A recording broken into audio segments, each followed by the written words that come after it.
En esta sesión abordaremos el protocolo único para prevenir, detectar y actuar en casos de violencia contra niñas, niños y adolescentes. Veremos en qué nos debemos de fijar, cómo fortalecer la prevención, características de la bitácora que debemos de utilizar como registro de incidentes, la redacción, los datos, los folios y demás, y todo aquello que necesitamos saber para no incurrir en alguna falla. El magisterio actualmente está más desgastado por la relación con las familias, por la conducta de nuestros alumnos y por esta cuestión amor-odio con nuestras autoridades, que por lo que tenemos que enseñar y lo que los alumnos deben aprender. Quédense en esta sesión, ojalá les sea de provecho. Ellos exactamente nos dan una idea de lo que es el protocolo, pero ellos ven el protocolo como la protección y el cuidado del menor. No lo ven como algo que se le puede revertir al maestro. Entonces, existen diferentes formas de las cuales nosotros podemos de cierta manera no deslindarnos, pero utilizar el protocolo a nuestro favor y no para que las cosas se estén usando en ataque ni en foco rojo contra nosotros. Les agradezco también a ustedes por su tiempo, aquí al personal de la escuela primaria 2118. Por ahí hemos tenido algunas situaciones, algunas, pues todas han pasado bien atendidas, bien, mm, pues bien ubicadas en los tiempos correctos, en los tiempos y momentos.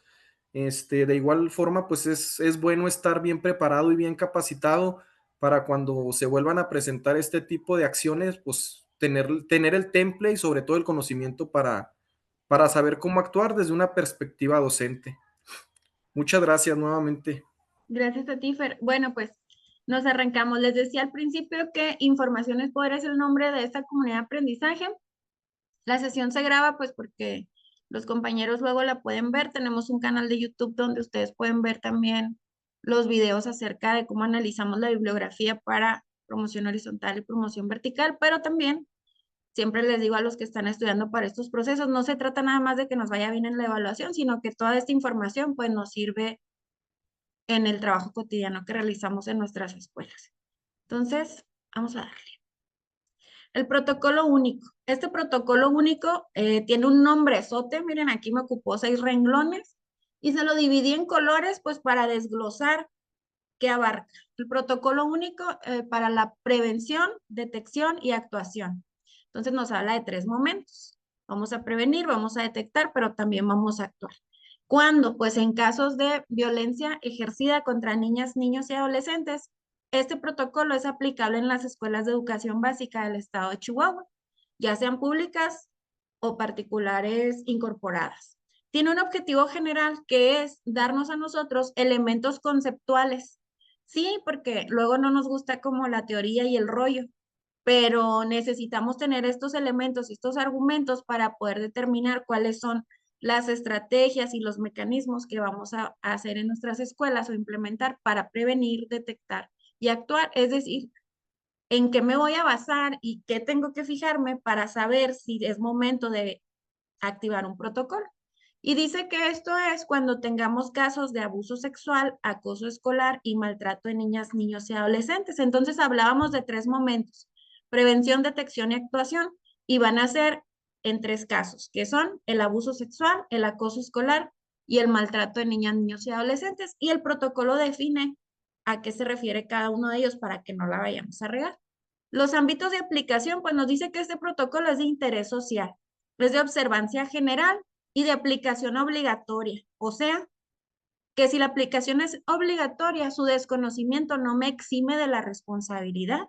En cristiano, ¿qué significa? Que aunque yo no lo conozca, si en algún momento se sucede una situación en mi escuela, yo estaré obligado de igual manera a activarlo. Entonces, pues es mejor conocerlo para no incurrir en ninguna falta. Les decía Fer, perdón, que a veces, pues tratando de proteger al niño, terminamos nosotros bien involucrados y en problemados. Entonces, por eso hay que conocerlo. Dice que este es obligatorio para todo mundo, es decir, todas las autoridades escolares, tanto en las escuelas públicas como particulares, y que incluye personal docente, personal administrativo, directivo, personal de apoyo, sí, también nuestras secretarias, conserjes están involucrados en esto y cualquier persona que esté involucrada en la comunidad escolar y de ahí para arriba todas las autoridades que sean miembros de la Secretaría de Educación y Deporte. Así que aquí no hay saque, desde el trabajador manual hasta el director y de ahí para arriba en la Secretaría todo mundo debemos de observar el cumplimiento de este protocolo. En el momento que ustedes tengan alguna participación o alguna duda, pueden abrir su micrófono y ya está. ¿De dónde surge este protocolo? Bueno, es que se tiene que armonizar la legislatura estatal y entonces en el 2021 se publica en el periódico oficial del Estado. Y entonces dice que desarrolla estrategias y mecanismos que van orientados a que nosotros garanticemos que todos los alumnos tengan acceso a una educación libre de cualquier tipo de violencia. Y esto va a ser durante todo su desarrollo educativo. Más adelantito en el marco conceptual vamos a ver a qué se refiere con una educación libre de violencia, ¿no? ¿En qué me tengo que fijar? Y dice que nosotros vamos a velar entonces por la protección de su integridad en el ámbito de integridad física, pero también psicológica y sexual. Y entonces a veces uno se cuestiona y dices, híjole, o planeo, o evalúo, o estoy al tiro con las guardias, ¿qué tengo que hacer? Pues todo, porque es para protección de los niños, pero también para protección suya, porque caer en una omisión nos hace casi igual de responsables que la persona que comete el delito. Entonces dice aquí que lo vamos a hacer en un marco de respeto irrestricto a los derechos. Pero ¿por qué nosotros? Bueno, dice que porque los espacios escolares tenemos la oportunidad o la disponibilidad de identificar antes que cualquier otra institución muchas de las situaciones de violencia que viven nuestros alumnos, porque las criaturas pues van de la casa a la escuela y nosotros somos casi el primer contacto que tienen. Nosotros estamos en comunicación muy cercana con las familias y con ellos. Entonces a nosotros nos toca pues este premio castigo de ser los primeros que escuchan o que ven cuando un niño está siendo víctima de algún tipo de violencia. Y así que entonces toca conocer el protocolo para poderlo activar. ¿En qué momentos o ámbitos maneja el protocolo? Pues tres, les decía, primero la prevención, la detección, que estas dos son una serie de procedimientos que nosotros tenemos que aplicar en las escuelas para evitar, detener o disminuir el daño cuando se presentan conductas violentas. Si me lo preguntan, yo creo que la parte más importante es la uno, la de la prevención. Si yo en mi escuela le apuesto muchísimo a las estrategias preventivas, no voy a llegar o difícilmente voy a llegar a tener que actuar. Sin embargo, hay cosas que quedan fuera del ámbito escolar, cuestiones que los alumnos viven en el ámbito familiar y que ahí entonces entra el ámbito 2, que es la detección. Yo tengo que estar muy pilas observando ciertos indicadores que maneja el protocolo para yo poder saber si mi alumno está siendo violentado. Y luego viene la actuación, que es mecanismos estandarizados que nos marca el protocolo, anexo 1, anexo 2, le hablas a haces esto, está en orden. Son los pasos a seguir para que nosotros podamos establecer acciones inmediatas para salvaguardar la seguridad y la integridad de nuestros alumnos. Entonces, el protocolo es un procedimiento estructurado de manera clara y muy precisa que busca, primero, reconocer que los niños, por más pequeños que sean, tienen derechos y estos están mucho más explicados en la Ley General de los Derechos de Niñas, Niños y Adolescentes. Esto lo pueden encontrar en los videos que les decía de la comunidad de aprendizaje. En YouTube se llaman Información es Poder y ahí entonces hacemos un análisis de esta ley. Entonces el primer paso es reconocer que los niños, por más chiquitos que estén, tienen derechos. Y luego viene el nivel 2. Ya reconocí que tienen derechos, ahora tengo que aceptar y reconocer que yo soy garante de esos derechos. Es decir, yo tengo que cuidar que él disfrute de esos derechos, que pueda gozar de los derechos con los que cuenta. También el protocolo busca que nosotros creemos una cultura de legalidad y respeto en nuestras escuelas. Y entonces establece estos 3 mecanismos que son la prevención, la detección y la actuación. ¿Sobre qué principios se rige la atención a nuestros niños en las escuelas? Bueno, este protocolo se basa en el principio de interpretación. Primero, reconocer que la dignidad humana es un principio rector supremo y que en él se sustentan los derechos humanos. Entonces, nosotros también nos lo dice el artículo 3º, nos lo dice la Ley General de Educación. Nosotros tenemos que hacer nuestro trabajo con respeto irrestricto a la dignidad humana. También otro principio es que los derechos humanos, pues resulta que son inalienables, o sea, no se los podemos quitar. No podemos decir, ay, no, es que tú te portas horrible, te voy a quitar los derechos que tenías. Son imprescriptibles, es decir, ay, no, es que este niño ya fastidió a su mamá, ya a los 6 años empezó a portarse horrible y ya, pues por eso la mamá se lo zumba. Pues no, sus derechos no prescriben, pero además son irrenunciables. Una criatura no puede decir, ay, no, yo ya renuncio a mi derecho a la educación, ya no quiero ir a la escuela.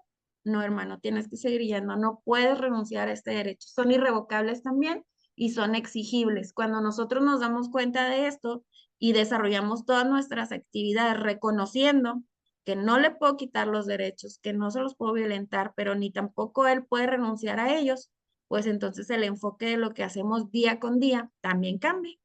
Y otro principio de interpretación es reconocer el principio de universalidad. Los derechos humanos son para todo mundo, independientemente de cómo se comporte, porque luego verán que cuando hay noticias de que algún alumno violenta a los demás, los papás, ¿qué es lo primero que hacen en las escuelas? Cuando hay un niño que luego le dicen que es bully, pero en realidad el protocolo lo marca como acoso escolar. ¿Qué sucede cuando uno está dándole y dándole lata a sus compañeros? ¿Qué hacen los papás? ¿Les ha tocado? ¿Qué es lo que piden los papás?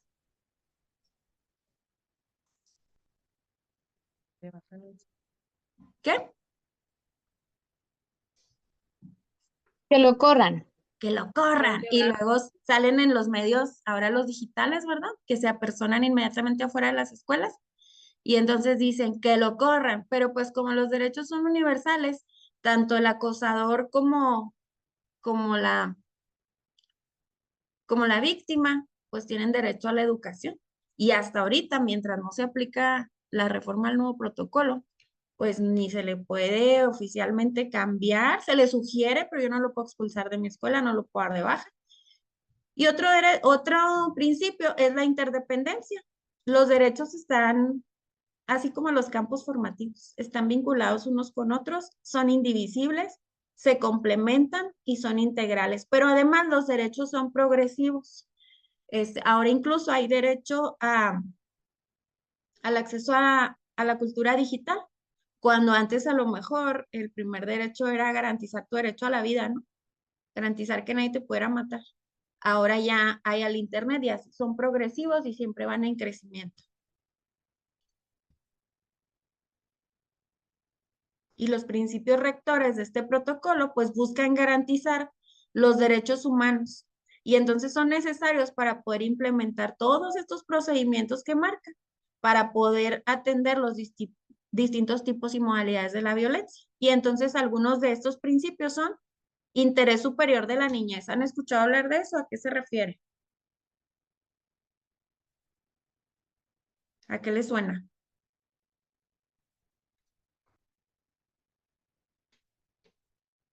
Pues que el Como niño prioridad, siempre va primero, darle prioridad. pues proteger a las infancias. Proteger a las infancias. ¿Y lo que dijo Lugo? Que el niño siempre va primero. Ante cualquier situación, él siempre va, o sus derechos van primero antes que cualquier otra persona. Gracias. Anaí, Yo decía que lo tomamos como prioridad, siempre van a ser ellos la prioridad. gracias. ¿Y Laura Alicia? Niño siempre es la prioridad en la toma de decisiones. Así es. Cuando se hunde el barco, ¿a quién salvan primero? A Los los niños. niños. y a las mujeres pensando que pudiesen estar embarazadas, no crean que porque les agradamos mucho. Entonces, el interés superior de la niñez significa que implica que todas las decisiones que nosotros tomemos se hacen basadas pensando primero en el bien del niño. Y por ahí, por ese filtro, pasan un montón de decisiones, incluso las convocatorias que llegan vía estructura, ¿no? Que de repente te proponen hacer, no sé, unos encuentros deportivos. Y tú dices, ok, ¿dónde va a ser? Pues allá en tal cancha de atletismo, no hay ni un perro árbol, van a estar en el mero sol esas criaturas. Bueno, pero nada más van a ir 5 y vamos a suspender clases. Entonces, por ir 5, 100 pierden al profe de educación física. Entonces, el interés superior de la niñez va en que en esta decisión, en vez de que yo busque agradarle a quien de estructura me manda esta convocatoria, yo primero tengo que voltear a ver a los niños. Si los vamos a tener todo el día en el sol y si para eso implica suspender clases para los demás, favoreciendo solo a 5, pues entonces mi decisión sería, ya sea buscar un lugar mejor que proteja al niño o cancelar esa participación y quedarme en mi escuela haciendo algo que favorezca a todos y que guarde su integridad. El segundo principio, pues, es la igualdad de género. ¿A qué se refiere? Pues que hombres y mujeres tenemos derecho a hacer prácticamente las mismas cosas. Y digo prácticamente porque ahora la tortilla se ha volteado y las mujeres tenemos prioridad en muchas cosas. Integralidad, autonomía progresiva, igualdad sustantiva. ¿Qué significa igualdad sustantiva? Porque esa viene mucho en la Ley General de Educación y en un montón de documentos que estudiamos para los procesos. Laura Alicia, ¿se le quedó la manita levantada o quiere participar? Quiero participar, maestra. Adelante. Pues es el mismo trato y las mismas oportunidades para todos. Gracias. Así es, la igualdad sustantiva es acceso al mismo trato y oportunidades. En mi escuela, yo tengo que garantizar que todos, independientemente de si pagan o no pagan las aportaciones sus papás, de si tienen o no alguna discapacidad, diagnóstico o condición, todos deben tener el acceso al mismo trato y oportunidades. Y luego, no discriminación. Y desde el plan de estudios anterior nos decía que los profes somos los primeros que debemos de identificar nuestros prejuicios, porque luego somos los primeros en discriminar a los niños. ¿Cómo lo hacemos? Pues a veces está con apodos, con filas, primero las niñas, primero los niños, o el que no pagó y el que sí pagó, que los vamos a llevar a una visita y a fuerzas tienen que comprar una camiseta y el que no tuvo para la camiseta, pues valió, no fue a la visita. Entonces, pensamos que no, pero en esas acciones pequeñas estamos discriminando. Y luego, por último, la inclusión. Ser inclusivo, pues es algo que suena mucho por ahí de febrero, ¿no? Cuando estamos haciendo las preinscripciones, cuando le estamos haciendo publicidad y campaña a nuestras escuelas, todos somos inclusivos, pero en agosto que se nos presentan todos estos niños con algún diagnóstico, condición o discapacidad, ahí es donde la puerca tuerce el rabo, ¿verdad? Ahí es donde ya empezamos a decir, bueno, déjemelo y aquí le doy para que pinte o aquí lo tengo en un rincón con un material. Eso no es ser inclusivo, pero esa es otra historia.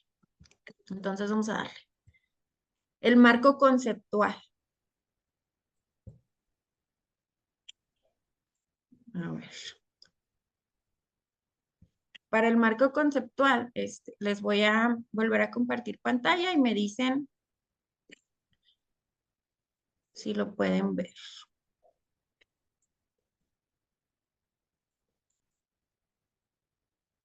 Ujú. Deben estar viendo por ahí una presentación que dice marco Sí, conceptual. ¿Sí? sí se ve. Vamos pues. Más que esta cosa no me deja poner. El marco conceptual. ¿Cuáles son las principales definiciones que nosotros debemos conocer? Porque luego el protocolo, pues está ahí, está muy padre, lo puedo tener impreso, incluso engargolarlo y tenerlo en la dirección, pero yo debo más bien de dominar en qué se basa y qué es lo que está buscando, porque yo estoy observando a mis alumnos desde que cruzan la puerta y hasta que los entrego. Y entonces ahí no lo tengo en la mano. Yo acá en mi cabeza debo de poder discernir cuando una de las situaciones que estoy observando o que me ha notificado es susceptible de la activación de un protocolo. o de trabajar medidas preventivas o demás. Entonces, el marco conceptual dice, pues, que se basa en derechos humanos. Los derechos humanos, ¿qué son? Pues son prerrogativas sustentadas en la dignidad humana. Y llevarlas a cabo resulta indispensable para garantizar el desarrollo integral de las personas. Entonces, si nosotros vamos a trabajar este protocolo con perspectiva de derechos de las niñas, niños y adolescentes, ahí es un poco diferente, perdón, que si fuera con adultos. ¿Por qué? Porque niñas, niños y adolescentes dependen en gran medida de sus familias y de otras personas adultas a su alrededor para poder hacer valer estos derechos. Los niños cuando ingresan al preescolar en primer grado tal vez no conocen todavía, nadie les ha hablado de sus derechos. Ellos no saben si se les está violentando o lo que está sucediendo en su familia es algo inapropiado o incorrecto. Entonces dependen de los adultos alrededor para poder hacer valer estos derechos. Y entonces, si en la casa están siendo violentados, pues dice otro de los manuales que el lugar más seguro para los niños después de el hogar debe ser la escuela. Bueno, y entonces, definiciones. ¿En qué nos vamos a fijar? Violencia sexual. Para poder activar el protocolo hay que conocer de qué estamos hablando. Dice que son las conductas descritas en este protocolo, en este documento, se engloban en el concepto de lo que es abuso sexual. Y entonces aquí está. Hostigamiento sexual, ¿qué es? Es ejercer el poder en una relación de subordinación donde la víctima está por debajo del agresor. ¿Cuándo sería eso? En cristiano, denme un ejemplo de cuando nuestros alumnos están subordinados frente a su agresor. ¿Quién con quién? ¿Puede ser ahí el padre de familia sobre el alumno? Gracias, el papá, el alumno. ¿Cuándo más? El tío sobre el alumno, Ujú. mismo maestro sobre el alumno. Así es, los Un, profes, el un trabajo alumno de manual sexto con un alumno de quinto, también puede ser. ¿Y cómo está subordinado el alumno de quinto al de sexto? pues porque tal vez le pida que haga cosas que no debe, ve y bájale los pantalones a otro, mira la cartita que te hice, pues lo está molestando Ok, en vamos a... cosas, Sí, perdón. en cosas relacionadas a la sexualidad. La subordinación viene de quién tiene más poder que el otro.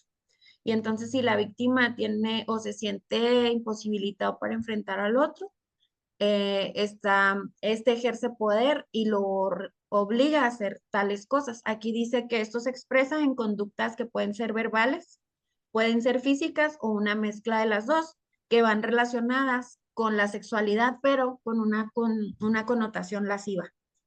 En el caso de los niños, también incluye al personal de la escuela. Este es hostigamiento sexual. El estupro, según el Código Penal de nuestro estado, es la cópula con una persona mayor de 14 años y menor de 18 años, aunque tengan consentimiento. ¿Ok? Luego decimos, no sé si han visto recientemente en TikTok, en YouTube, como de algunos influencers que se han metido en broncas porque luego relatan que cuando empezaron o embarazaron a su novia, pues esta tenía 15, tenía 16 años, aunque hayan tenido el consentimiento a través de seducirlas o de engañarlas o engañarlos, es un delito y se llama estupro en el estado de Chihuahua. ¿Por qué creen que sea un delito aunque los niños o los adolescentes estén de acuerdo?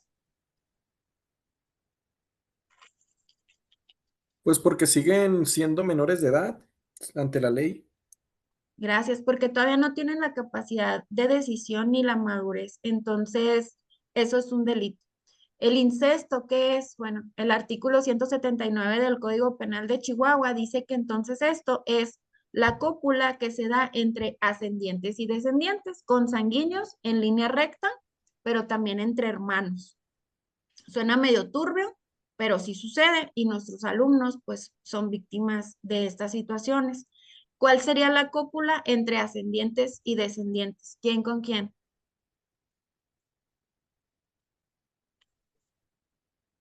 Papá o mamá con hijos, ¿Quién más? Gracias. ¿Quién más hacia arriba? abuelos con Abuelo. hijos. Abuelos, tíos. Y entonces, eso es un delito. El sexting, ¿qué es? Pues enviar fotos, videos o mensajes de contenido sexual y erótico a través de dispositivos tecnológicos.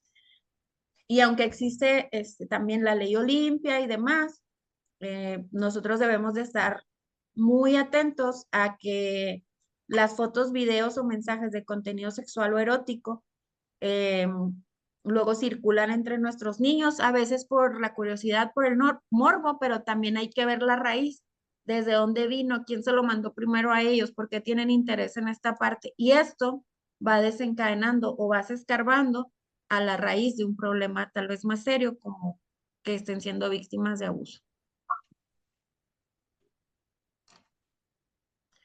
¿Cuáles son las formas de abuso sexual que contempla este protocolo? Pues son primero por el tipo de conducto, o sea, cómo fue.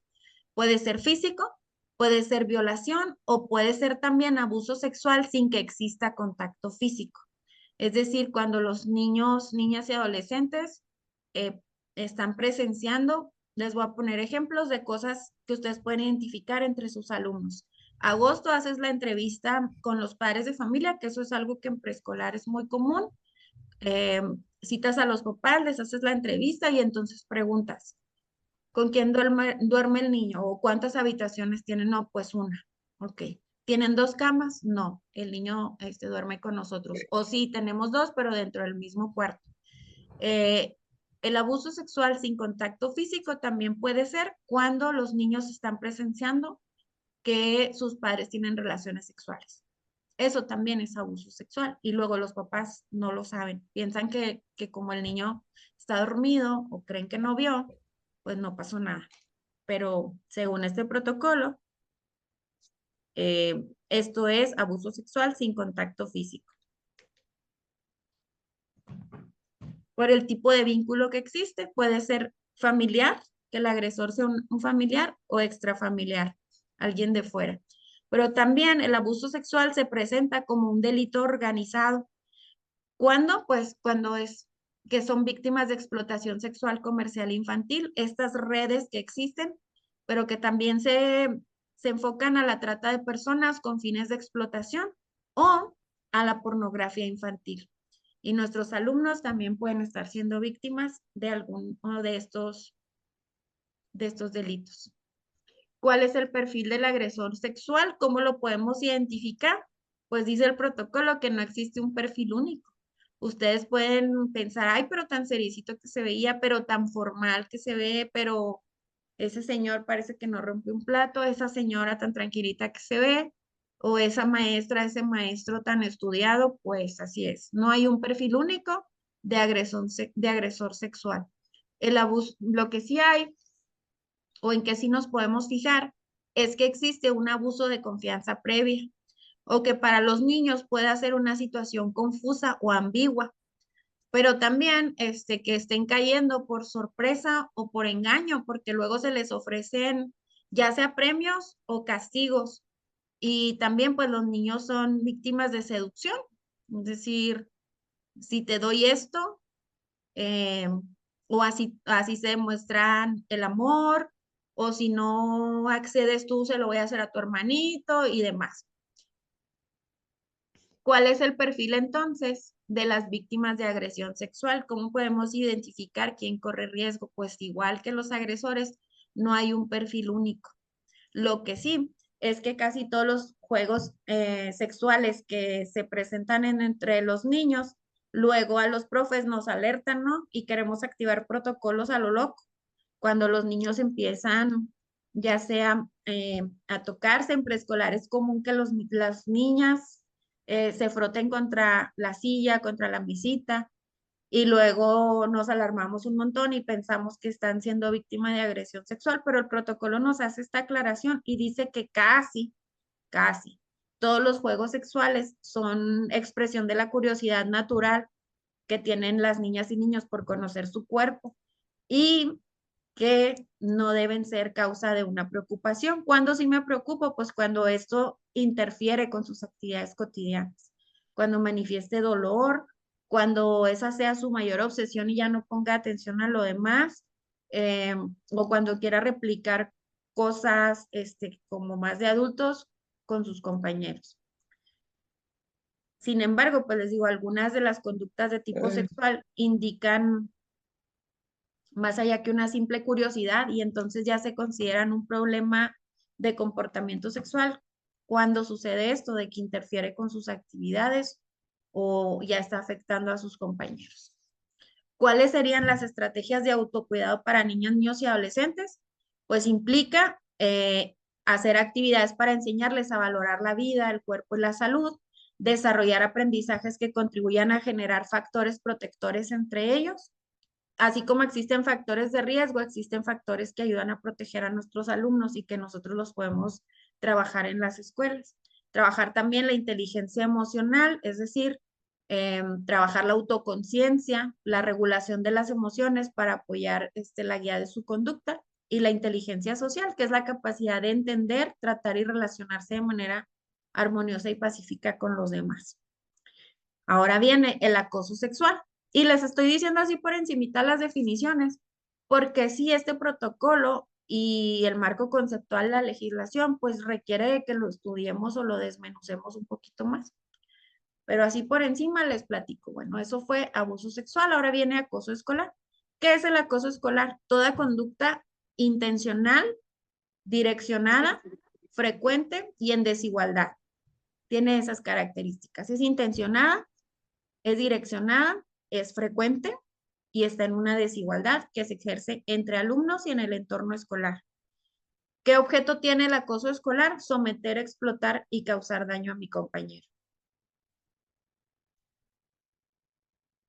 Puede ser de tipo verbal, social, físico o puede ser ciberacoso. Y luego, el tercer ámbito de este protocolo, pues es el maltrato infantil. ¿Qué es el maltrato infantil? Abusos y desatención de que son objetos nuestros alumnos menores de 18 años. Ahí va el maltrato físico, el maltrato psicológico, el abuso sexual, la desatención, la negligencia y la explotación.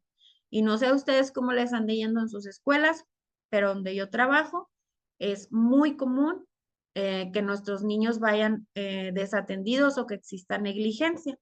¿A qué me refiero con desatención?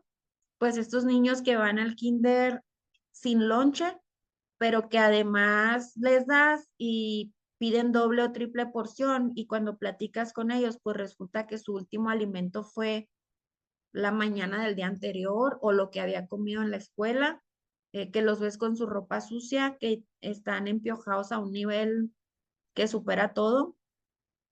¿Qué más ha pasado? Piquetes de garrapata y que cuando atiendes a ese piquete de garrapata te das cuenta de las condiciones en las que viven en la casa. Desatención también es que los niños cuando pides la cartilla para registrar en el CIE sus vacunas, ni siquiera tienen cartilla. Otros que no tienen que sí tienen la cartilla, pero no tienen las dosis que se les pasaron. Todo eso es desatención, negligencia y deriva o es considerado maltrato infantil. ¿Qué más es maltrato infantil? Cuando nuestros alumnos están siendo expuestos a violencia de pareja. Eso es una forma de maltrato infantil. Los adultos nos peleamos y pensamos que como no estamos peleando con el niño ni gritándole al niño, pues no lo afecta, pero resulta que sí, lo estamos maltratando.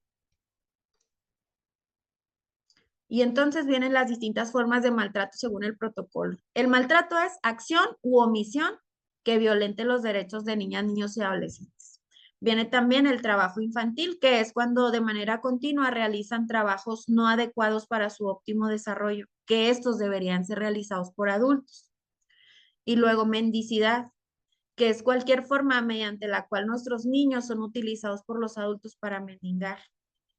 En mi kinder sí me ha pasado, ¿no? Que los mandan a pedir. Teníamos una señora que lo ponía en el vado, en el tope, así muy suciecillo, y lo ponía a pedir dinero. O el trabajo infantil, que los mandan a vender cosas, a vender empanadas, a lavar carros, a cargar, a cuidar, etcétera.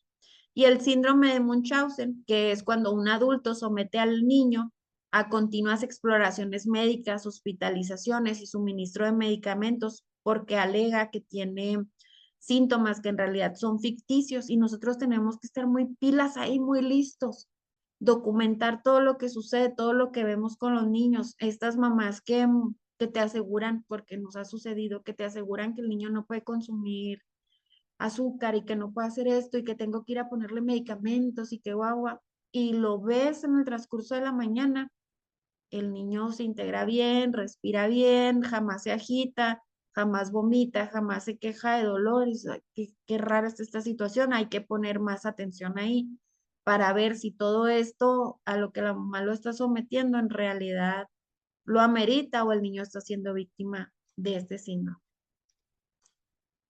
Y entonces ahí, ¿con qué documento? Pues con mi bitácora. Te hablamos más de eso, de cómo la tenemos que llevar. Y luego viene el maltrato institucional, que es cuando cualquier legislación, programa, procedimiento, actuación u omisión que proceda de los poderes públicos o de algún profesional o funcionario, y ahí entramos nosotros. Cuando algo que nosotros hagamos o dejemos de hacer cause daño en un menor. ¿Qué ejemplos podemos poner ahí? ¿Qué se les ocurre? ¿Qué decisiones tomamos que violentan los derechos o que maltratan a nuestros alumnos? ¿O no pasa en sus escuelas? No dejarlos ir al baño, No dejarlos ir al baño. ¿Cómo ponerlos a esto hacer violenta? ponerlos a hacer el aseo. Bueno, tampoco es como que les esté causando mucho daño con hacer el aseo, pero también hay veces que nos pasamos, ¿verdad? Y los ponemos a barrer. Hasta que le salen llagas o cosas así. Estas decisiones, decía el profe Helio, no dejarlos ir al baño, pues está violentando sus derechos y lo está maltratando. Laura, Por ejemplo, cuando se le niega la inscripción a un niño por tener alguna discapacidad o alguna situación migratoria, pudiera ser uno de esos. sí, gracias, qué bueno que toca el tema.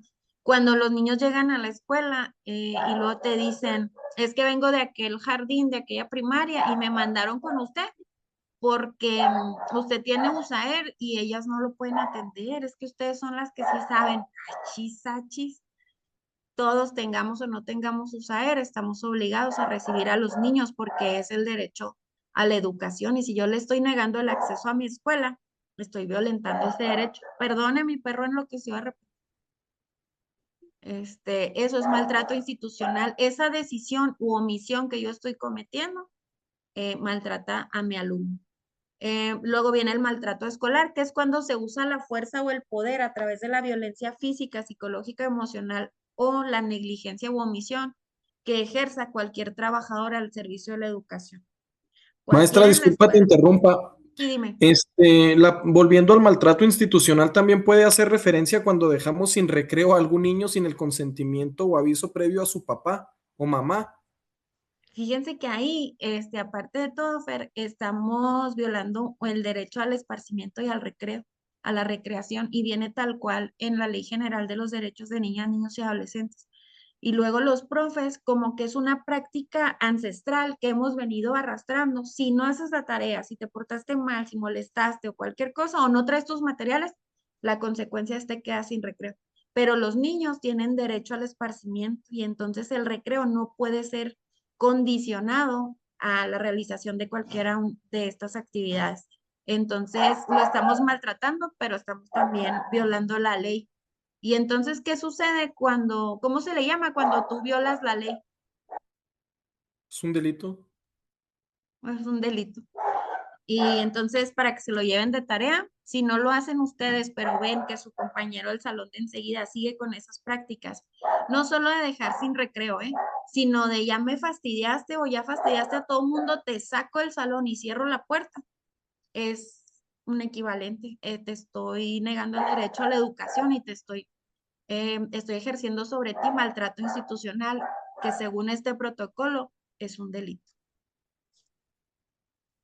Gracias, maestro. A la orden. Maltrato escolar, les decía que es el uso de la fuerza.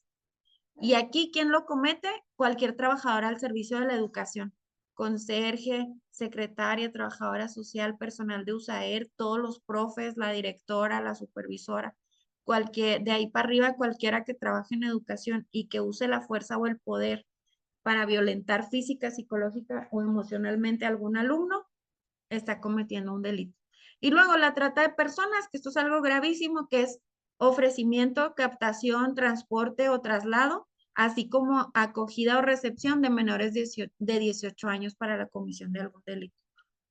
La sustitución o privación de identidad. Un segundo, permítanme.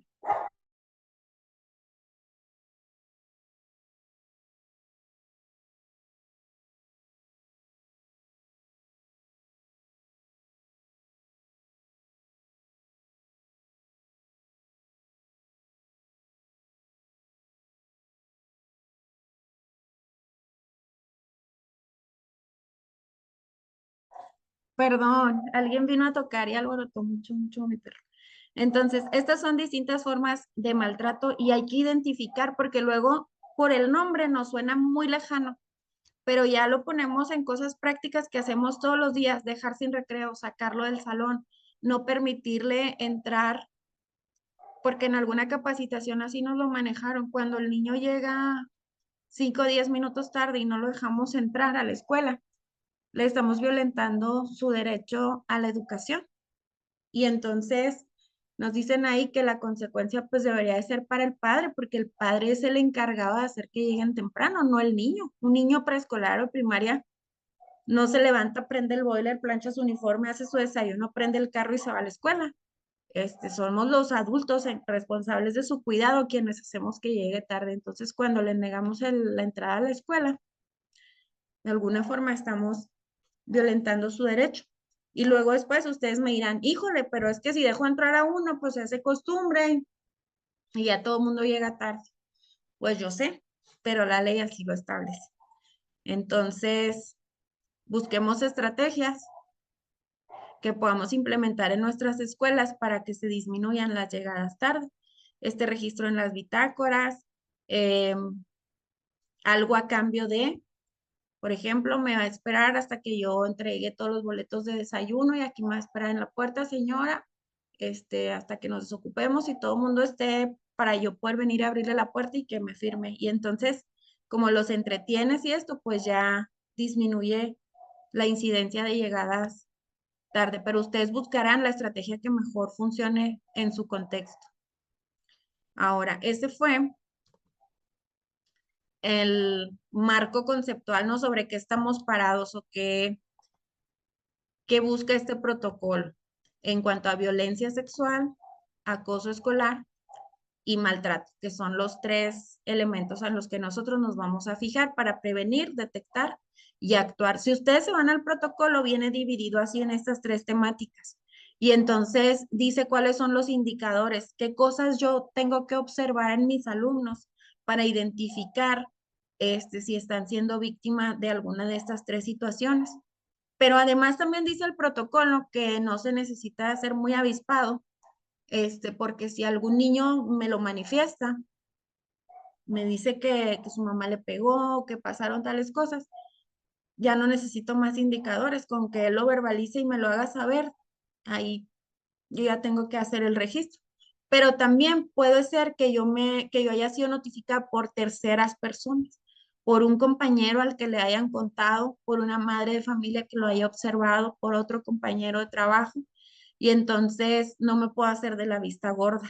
Acuérdense que al inicio del protocolo nos señala que este es de observancia general para todos quienes trabajamos en la secretaría. Así que si tenemos conocimiento de que se ha violentado algún derecho, también la Ley General de los Derechos de Niñas, Niños o Adolescentes dice que estamos obligados por ley a hacer la denuncia que corresponde.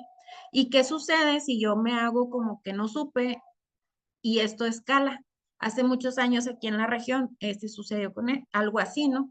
Y la maestra no es que se hizo de la vista gorda, sino que antes de que existieran estos protocolos, pues uno hacía lo que uno consideraba por sentido común y luego a nosotros los profes, luego se nos hace feo hacer una denuncia o dar vista al DIF porque decimos, ay, se lo van a quitar, mejor voy a hablar con la señora para que agarre la onda y vas por otras estrategias sacándole al parche, dijera mi abuelita. Pero pues resulta que la situación se agrava y aquí sucedió que finalmente la niña fallece porque la señora le da un mal golpe. Y entonces cuando revisan el cuerpo de la niña, pues que había golpes viejos, fracturas que se habían curado solas. Y entonces voltean a ver y dicen, ¿quién pudo haberse dado cuenta de esto y no denunció? La escuela. Tu maestra, ¿qué hiciste y qué no hiciste? ¿Por qué no denunciaste? Y al rato a la que se querían llevar al bote, pues era la maestra, ¿no? Equiparándola casi con la persona que le quitó la vida al niño. Entonces, nosotros debemos de conocer todo esto y no hacernos como que la Virgen nos habla, nos da miedo de repente o no sabemos cómo activar el protocolo, pero está súper explicado. Al final del documento vienen incluso los anexos ya con los machotes, nada más para llenar. El oficio ya viene escrito, nomás le pones tú arriba los encabezados de a quién se lo vas a dirigir y pim pum papas. Cada municipio además tiene su cadenita de a quienes les tienes que entregar la documentación. Entonces, también cabe resaltar que luego nos preguntamos, oye, pero ¿por qué yo? ¿Por qué yo tengo que hacer esto? ¿Por qué no la familia? ¿Por qué me das a mí esta responsabilidad? Porque luego a las escuelas nos toca que la alimentación, que cuidar que no coman chucherías, pero que también la vacunación, registrar si tienen la del sarampión y detenérselos a la enfermera para que venga y les ponga la de la influenza. Nos tocan, ahora también hay otra estrategia, ¿no? Que van a aplicar los de primaria, que tiene que ver con la salud bucal. Y entonces decimos, ¿por qué nosotros? ¿Por qué a mí, Dios mío, en qué me metí? Pues resulta que nosotros somos garantes. Se los dije al principio y nos lo maneja el protocolo. Garantes, ¿qué significa? Pues que a mí me toca garantizar el cumplimiento o el respeto a los derechos de mis alumnos. Y esto viene establecido en la Ley General de Educación, en el artículo 73 y en el artículo 74. Y hace poquito aquí en mi zona, en la 44, tuvimos una capacitación que gestionó la ISPE y vinieron pues a platicarnos qué onda con este nuevo protocolo que se construyó, pero también vino el expresidente de la Comisión Estatal de los Derechos Humanos en el estado de Chihuahua y él nos compartía qué es este asunto de ser el garante de los derechos. Según el artículo 73 y 74 de la Ley General de Educación, dice que en la impartición de educación para menores de 18 años se tomarán medidas reforzadas de protección para los educandos que aseguren el cuidado necesario para preservar su integridad y que la aplicación de disciplina sea compatible con su edad. Los docentes y el personal que labora en los planteles de educación deberán estar capacitados para tomar estas medidas. Luego, artículo 74, en el ámbito de nuestra competencia, promoveremos la cultura de la paz y el derecho a una vida libre de violencias. Entonces, con base en ello, nosotros nos toca crear las condiciones para que en nuestra escuela los niños y niñas tengan garantizados sus derechos. ¿Cuándo más yo me convierto en garante del derecho de mis alumnos? Cuando existe una relación de confianza, es decir, cuando me encargan al niño, cuando mi vecina me dice le puedes dar right o cuando nosotros le abrimos la bocota, porque yo creo que algunos de ustedes lo habrán hecho, yo sí. En algún momento le llegué a decir a una señora, ay, no la dé de baja, se estaban divorciando, no, no la dé de baja, pues esta es como la única cosa estable que le queda en la vida a la niña. Yo la recojo todos los días, yo me la traigo al kinder, yo me la traigo y yo la llevo. Y entonces en esta relación de confianza la mamá me encarga la criatura y ahí, aunque no hay ningún papelito, pues yo ya me convertí en garante de derecho y si algo le pasa a esa niña bajo mi cuidado, pues ahí vienen qué, al bote yo. Y entonces viene también el principio de protección, que significa o que implica que nosotros siempre debemos de proteger a los niños. Es parecido al interés superior de la niñez. Los niños deben estar protegidos primero, se les debe de brindar auxilio primero. Y en otros manuales también señala que cruzando la puerta de la escuela, de la puerta para adentro, los niños se convierten en mi responsabilidad. Entonces, aquí les puse algunos ejemplos de las cosas que nosotros tenemos que cuidar en la escuela, pues que aprendan, pero además su salud, que tengan las vacunas, que su integridad física esté a salvo, activar seguros escolares, Maestra, em, una duda. salud mental, sí. Cuando, por ejemplo, si yo como docente activo un protocolo, entonces ahí tiene que ir mi nombre, yo fulanita de tal, o hay una forma de también protegerme, pues mi integridad, pues que los padres de familia conocen que tengo familia, todo eso, ¿no? Entonces, ¿qué pasa ahí? A mí y a mi familia, ¿quién los protege? Nobody, la ley, pero en El realidad estamos Espíritu Santo. expuestos. Yo antes pensaba, fíjense, en mi inocencia, como el protocolo se entrega en sobre cerrado, dice que tienes que entregarlo en sobre amarillo. Yo decía, es ultra secreto, nadie se da cuenta. Yo pensaba, padrísimo, ¿no? Porque así puedes denunciar y las autoridades van a actuar en la defensa de los menores y todos están amigos como siempre, pero no.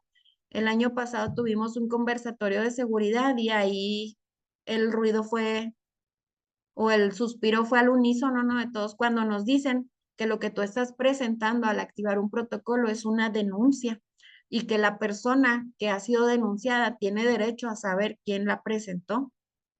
Y entonces ahí le dicen, no, es que la maestra Elena Gómez Bejarano del kinder tal vino y presentó esta denuncia, ella lo acusa de estas cosas. Entonces, lo del sobre amarillo, pues en realidad sale sobrando, porque si el padre de familia pregunta, pues se le dan todos los datos. A mí ya me sucedió que luego me fueron a buscar al jardín y que luego la patrulla nos estuvo escoltando durante 14 días, 2 semanas para cerrar el kinder y demás. Pero también, ¿cuál es la consecuencia de yo no activar ese protocolo? Pues también Pues sí, por porque ese también, acto también de omisión y omisión, todo. Ujú. ajá, me pongo a la par del agresor. Y si haces la Entonces, denuncia anónima, no le dan seguimiento. los protocolos pues no son anónimos porque los tengo que llevar yo y nos piden una hojita con datos personales. Pues en realidad no es anónimo. Hay otras cosas que podemos hacer antes de llegar a activar el protocolo, que podría ser una denuncia, aquí es asterisco 2232, si no me equivoco, que es el Observatorio Ciudadano, ahora cambió de nombre, ya no me acuerdo cómo se llama. Pero de todos modos, muchachos, ¿cómo yo me amparo que hice mi trabajo? ¿Cómo yo demuestro que hice la denuncia? No hay de otra más que presentarlo. Pero, ¿qué tengo que hacer o cómo prevengo llegar hasta el acto de denuncia? Que les dije ahorita cuál es el momento fuerte al que tenemos que apostarle, Prevención. la prevención. Entonces, aunque parezca trillado como ese comercial del Seguro Social, ¿verdad? Pues más vale prevenir para no llegar a esas broncas, porque pues sí, también tu integridad, la de tus compañeros y la de tu familia, pues se pone en riesgo. Hay personas que no están bien de la cabeza, que agreden a sus propios hijos. Si no les importa darles en la torre a sus hijos, ¿ustedes creen que les importa soltarte una cachetada, hacerte algo más? Pues claro que no. Entonces, pues sí, maestra Celina, no hay más. Estamos entre la espada y la pared. Si denuncio, me expongo a esto, pero si no denuncio, me paso al bando del agresor y me convierto pues casi que en cómplice por la omisión que estoy cometiendo, que es un delito. Entonces, bueno, nosotros somos garantes de que aprendan, de salvaguardar su integridad física, pero también la cuestión de salud mental, la vida libre de violencia y ahora pues también la alimentación. El Código Penal de Chihuahua, en su artículo 16 establece que nosotros, al no hacer esta denuncia, lo que usted me preguntaba, estamos cometiendo un delito por omisión. Y entonces, si alguien tiene por ahí Google a la mano, Alexa, Siri, cualquier herramienta que tengan, pregúntenle qué dice el artículo 16 del Código Penal de Chihuahua, a ver cuál es la pena que alcanzamos.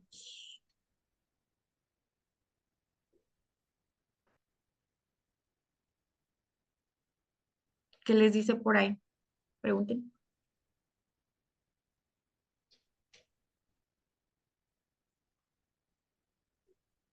¿Ya lo hallaron?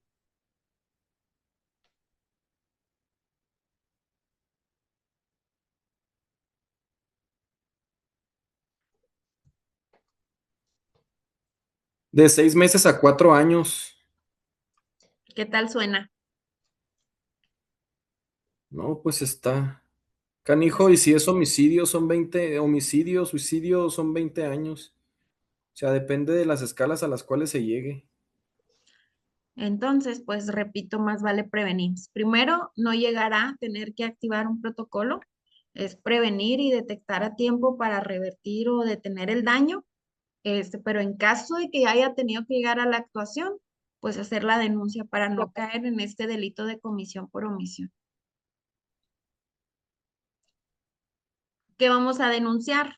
Las formas de violencia, no solo las que suceden en el entorno escolar, sino también en el entorno familiar y comunitario. ¿Por qué yo voy a andar metiendo mis narices en aquello? Bueno, pues porque si los niños me lo dicen, lo manifiestan o yo observo cambios en su conducta, cambios físicos, moretones, golpes, rasguños, este niño que la mamá siempre te dice, es que se cayó del patín, es que se cayó de la cama, es que se pegó con el buró. Así tan torpe está ese niño que todos los días algo le pasa y todos los días llega moretoneado, pues esto es una alerta, esto es un indicador de que posiblemente esté sufriendo violencia en el entorno familiar y pues ni modo, no me puedo hacer de la vista gorda, porque caería, incurriría en el delito de comisión por omisión.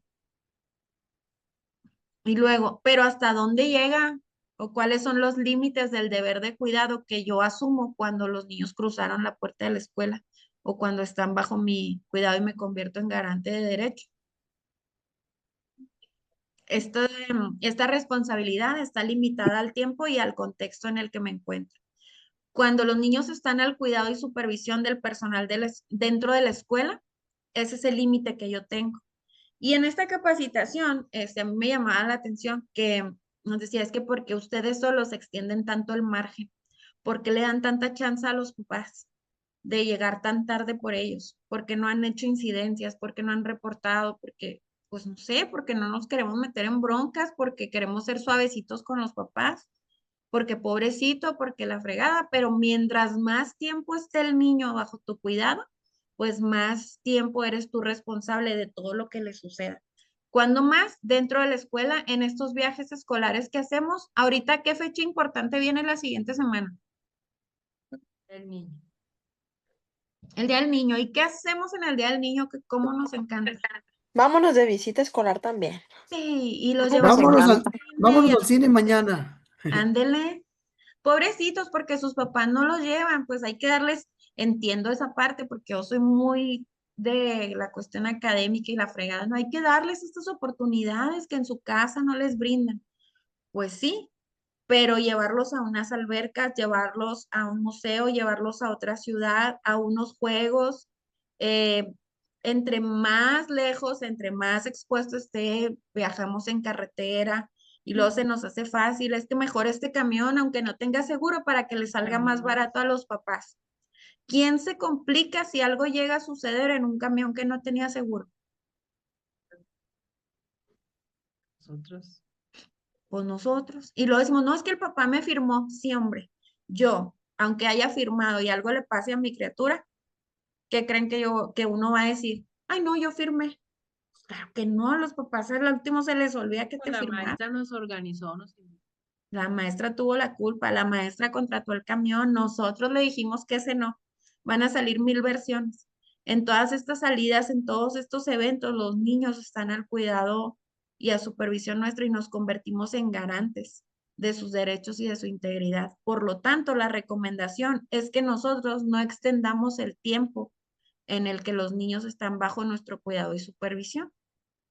No nos quedemos más horas extras, tratemos de que estos viajes, pues sí, no limitar las experiencias de los niños, pero estén con todo lo que establecen las salidas, que yo le notifique a mi supervisora con el tiempo que esto establece, los 15 días o los 30 que nos marcan dependiendo de la salida, que si es carretera, tenga seguro el camión, que tenga los permisos de los papás, las responsivas de los maestros, que lleve yo mi documento de datos médicos porque eso nos llegó, y no sé si ustedes todos lo tengan, eso nos llegó por oficio y viene en el instructivo también del seguro escolar, que debemos de tener una base de datos médicos donde los papás nos autorizan a realizar un traslado en caso de que la situación médica lo requiera.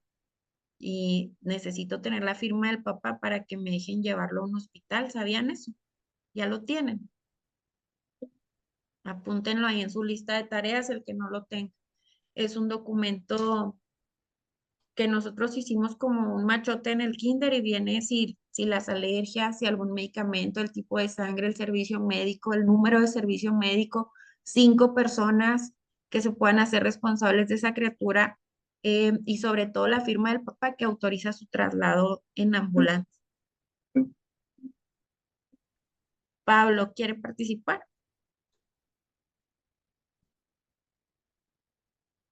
¿Cómo se llama ese documento, maestra? Como tal. Son datos médicos de los alumnos. Ahorita les puedo compartir a través del profe Fernando el que nosotros usamos y viene cuando ustedes se meten al CIE y está lo de seguro escolar, viene un instructivo. Hay que leerlo muy bien, ahí nos maneja que lo tenemos que llevar a cabo.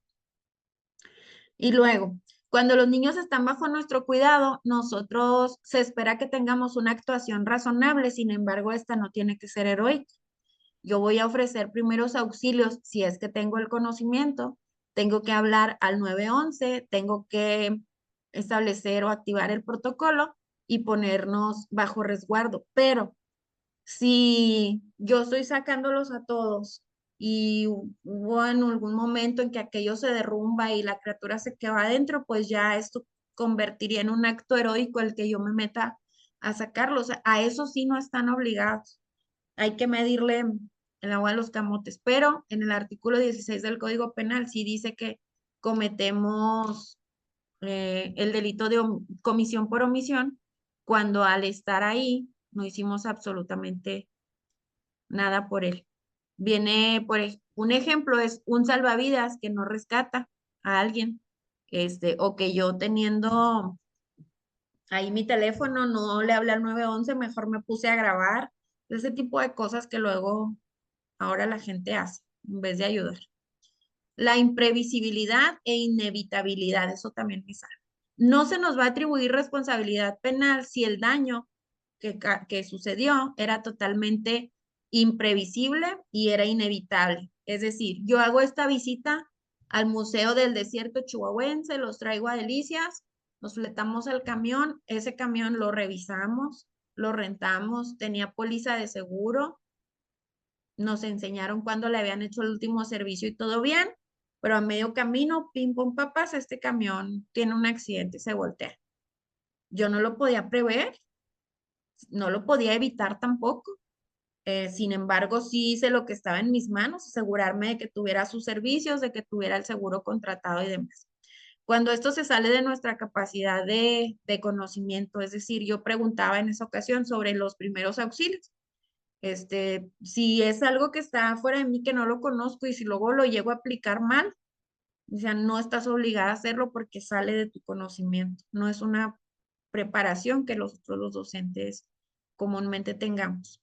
Nos decían también en qué nos podemos fijar, pues estos niños que tienen muchas caries, comentaba esta persona que los niños que son sometidos a maltrato sistemático, se les genera caries por la acidez de la saliva debido al estrés, entonces también es un indicador.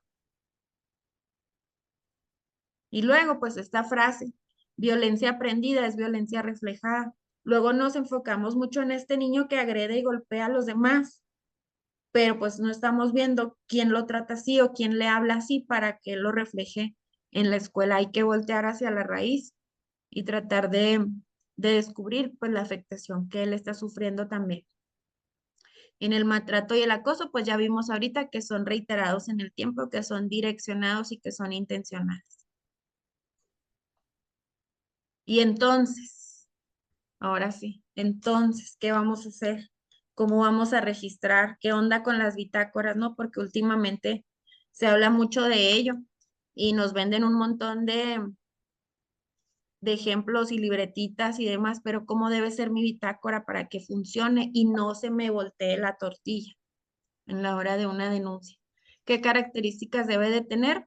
Primero, la bitácora debe ser objetiva, razonable y sin prejuicios. En la forma de redactar, nada más vamos a escribir de manera neutra y sin emotividad, apegándonos a la verdad histórica, es decir, vamos a documentar fielmente lo sucedido, tal cual ocurrió, no lo que yo creo, no lo que yo pienso. Les platico un ejemplo, no sé si por aquí esté conectado alguien de mi kinder, los voy a balconear. Revisábamos las bitácoras y veía en una reunión con una mamá que luego es complicado tener comunicación con ella. Hay una barrera de comunicación ahí y, y entonces la señora pues no está de acuerdo en las recomendaciones que le hace el USAER y en acuerdos y compromisos le ponen, la mamá decide no acudir a terapia psicológica y se va por la recomendación de su pediatra, perdón, de solo acudir a terapia de lenguaje. Respetamos y acompañamos esta decisión. Cállate, ¿quién te preguntó? Aquí nada más dice redacción neutra, sin prejuicios, objetiva, razonable. ¿Para qué le ponías eso? Y luego después se quejaban conmigo, es que la señora no lo quiere llevar al psicólogo. Y cuando reviso la bitácora, digo, criatura, pero si aquí le pusiste que respetas y acompañas esa decisión, realmente acompañas esa decisión, ¿estás de acuerdo con que la niña no necesita terapia psicológica? No, pues no, pero pues por respeto le pusimos. No, no le pongas, porque eso ya revierte todo lo que yo pueda hacer con la señora. Tú ahí ya habías firmado que como acuerdo y compromiso ya no prácticamente le estás diciendo, ya no la voy a mortificar, señora, estoy de acuerdo con lo que usted dijo. Y eso es un ejemplo muy bajito, que no tiene consecuencias para ustedes, pero hay otras donde luego escribimos, me desesperé y jalé al niño. Cállate, ¿qué es eso? O sea, hay que buscar muy bien cómo vamos a escribir para que luego al poner una denuncia no vengan sobre nosotros. Y no estoy diciendo que cuenten mentiras, es nada más ser objetivo y contar lo que uno vio. En la bitácora, muchachos, no hay que brincarnos hojas. Las hojas tienen que estar foliadas porque nosotros tenemos que darle seguimiento. ¿Cuántas veces hemos registrado de este niño? ¿Cuántos acuerdos hemos tomado con esta familia y no los han cumplido? Y hay que agregar el nombre del padre. Luego le ponemos, nos dimos cuenta en mi jardín que dice nombre y firma del padre y solamente firman. Y a veces ni siquiera es el papá, va el tío, la abuelita y firman y ya no sabes cuando estás recopilando todo si fue melón o fue sandía. Entonces hay que poner nombre y firma y asegurarnos de que siempre esté indicado. Se registran los folios de actuación con cada niño. Es decir, con Elena Gómez, ya tenemos la incidencia 01, la 15, la 25, la 106 y tal y tal. Todas estas incidencias ya teníamos con ella y siempre hay que registrar los acuerdos o las acciones asumidas. Eso hay que nosotros hacerlo como propuesta y redactarlo de una forma que comprometa al papá. Y nosotros ya las tenemos que llevar preparadas porque los papás difícilmente me van a decir, no, sí, maestra, yo aquí me comprometo a llevarlo al psicólogo y a hacer esto y a atender y a guau, guau, guau. Nosotros lo tenemos que llevar ya sugerido prácticamente. ¿Qué sucede con el archivo muerto? Nos hacían la sugerencia o la indicación de conservar los registros de bitácoras de los últimos 5 años. ¿Por qué? Pues porque es lo que regularmente dura la responsabilidad penal de algún caso que se encuentre abierto. Y ustedes saben que las autoridades pues no es como que siempre actúen tan rápido. Entonces, hay veces que el niño ya está en la primaria y vienen al preescolar a buscar qué documentos o registros tenemos de ese caso. Entonces, 5 años atrás hay que cuidar. El acuerdo de convivencia escolar también es algo que nos va a ayudar a prevenir antes de llegar a la actuación y que nos va a ayudar a este tema de las bitácoras. Nosotros tenemos que aclarar en el acuerdo de convivencia el horario en el que nosotros somos garantes del derecho o de la integridad de ese niño. ¿Qué horario tienen ustedes en su escuela, Fer? Los profes. Tenemos el horario de 7:45 hasta que se vaya el último niño de nuestro salón. Si no nos toca la guardia, y si tenemos la guardia, pues hasta que se vaya el último niño de la escuela. Oye, pero ¿hasta qué hora sales tú oficialmente? A la 1 de la tarde. Entonces, ¿cómo tendríamos que hacer la redacción ahí? ¿Hasta que se vaya el último o hasta la 1 de la tarde. No, hasta la 1 de la tarde. Así hay que redactarlo. El horario en el que yo soy garante del derecho de sus niños, en mi jardín los niños entran a las 8:40 y la salida de los críos es a las 11:40. La mía es a la 1, entonces como máximo a la 1. Las formas de comunicación oficial también tienen que estar establecidas en el acuerdo de convivencia. Los papás tienen que saber por qué medios se pueden comunicar con nosotros. ¿No les pasa que en la tarde, en la noche, en la madrugada les están hablando para preguntar cosas? ¿No les sucede que ustedes les dan a firmar la bitácora, pero fue el abuelito a recogerlo y el abuelito va y le cuenta pues lo que entendió o no entendió? Y la mamá a las 11 que se acuerda te anda preguntando, quiero que me explique a qué se refiere con esta incidencia. Pues venga, y aquí en la escuela con gusto checamos el registro y le explico qué fue lo que sucedió a las 11 de la noche. No tengo que estarle contestando. Las formas de comunicación oficial, ¿cuáles serían en sus escuelas? En la mía es el grupo de WhatsApp oficial donde se ponen los anuncios, el pizarrón de avisos y el Facebook de la escuela. No más. Las entrevistas y reuniones, nosotros tenemos que aclarar desde el acuerdo de convivencia la obligatoriedad de los padres de asistir a estas entrevistas y reuniones para que se den cuenta de cómo es la dinámica de la escuela, de los horarios, de las guardias, de los pagos, de las reglas, de todo lo que implica el funcionamiento de la escuela para que no la transgreda. Y luego ahí nos preguntaban, nos decían, pues, si su acuerdo de convivencia nomás tiene 2 hojas, no sirve. Y nosotros, ay, ¿por qué? ¿Cuántas debe de tener? Pues no es que haya un mínimo de hojas en sí, sino que él nos decía, en 2 hojas no te cabe todo lo que debe llevar un acuerdo de convivencia. Y al menos en mi escuela, y la pongo como ejemplo, porque luego yo me codeaba y decía, cambiamos a veces hasta la redacción para que cupiera en 2 hojas por ambos lados, por el tema de las copias, ¿no? Pero luego por ahorrarme esa copia me meto en un broncón, pues mejor gasto en copias. El uso de cámaras, los que tienen cámaras en sus escuelas, estas son usadas para recuperar información, pero no pueden tener acceso a ellas los docentes ni los padres. Esta es una responsabilidad del directivo. Sí les puedo mostrar la grabación, pero no se les puede permitir grabar, no se les puede compartir. Y entonces nada más es para recuperar información y que lo vean. Maestra, aquí en el acuerdo de convivencia, ay, disculpa que te interrumpa, para todos los profes, sobre todo para los directores y ahí presentes, mediante el acuerdo de convivencia, pues este es el que nos va a marcar la pauta. Realmente si tenemos un acuerdo de convivencia muy pobre o muy carente, no le vamos a poder exigir al padre de familia muchas cosas, entre ello, pues podemos justificar la entrada de los niños tarde o la llegada de los padres de familia tarde.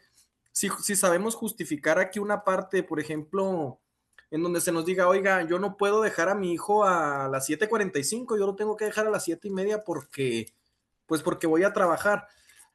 Si en el acuerdo de convivencia, perdón, se le argumenta que este tipo de acuerdo, válgame la redundancia, se realiza con la finalidad de salvaguardar la protección del menor, pues aquí ya tenemos algo que nos ampara a nosotros en caso de que se llegue a presentar una situación de este tipo.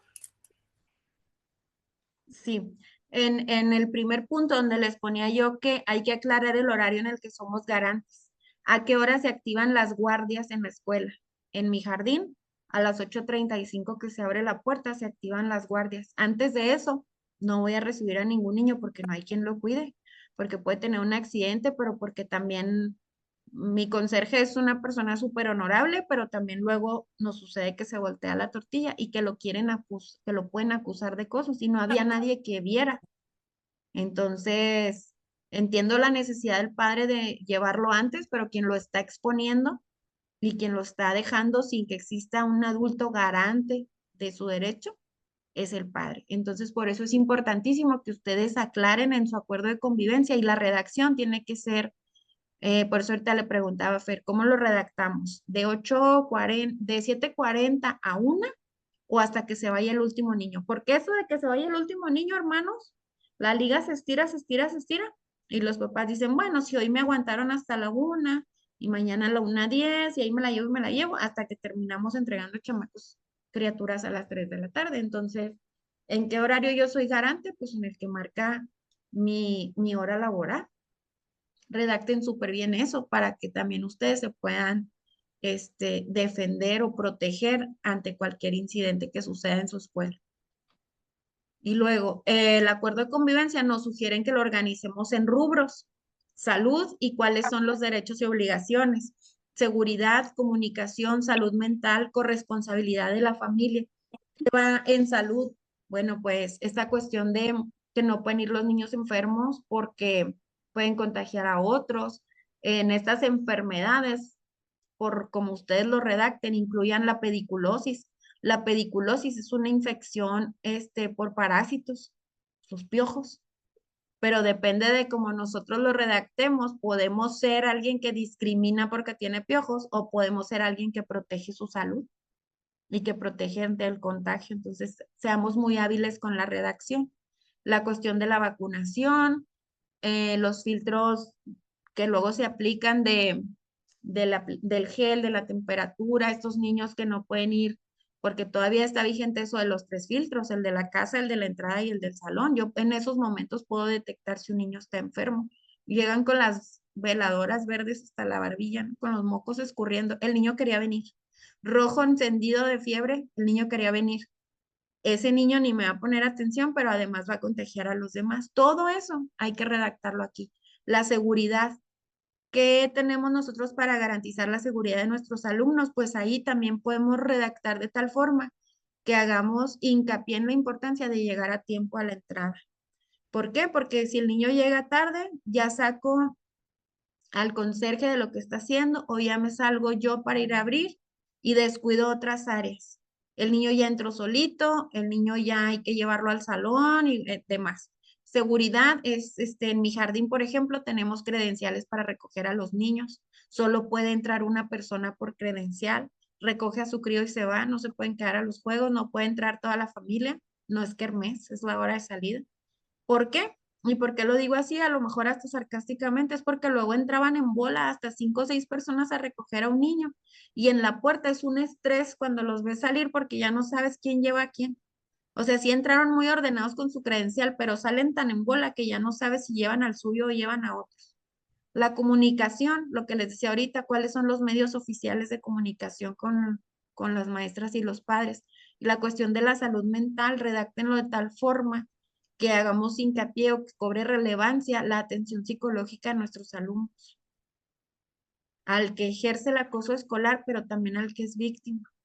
Y la corresponsabilidad de la familia. Los alumnos están en medio de dos mundos que a veces luchan, que no trabajan en equipo. La familia piensa unas cosas y la escuela otras, y el niño está en medio y lo estamos jalando al punto en que llegamos a partirlo a la mitad. Entonces hay que trabajar con corresponsabilidad, buscando siempre proteger el interés superior del niño. Redacten bonito, revísenlo muy bien. Aquí, por ejemplo, yo lo he llevado a derechos humanos a que, no que lo autoricen porque no hacen eso, pero sí a que lo lean y me digan también si yo estoy incurriendo en una falta por la forma en que lo redacté. Porque derechos humanos no es una instancia que vaya contra los maestros, ¿eh? Los maestros también tenemos derechos y también podemos ir a que nos asesoren para no regarlo. Entonces, hagan su acuerdo de convivencia, llévenlo a revisar, a que les den una asesoría de lo que tienen ahí, porque luego, después de tantas incidencias, suspensión de 5 días al alumno, ¿eso se puede hacer?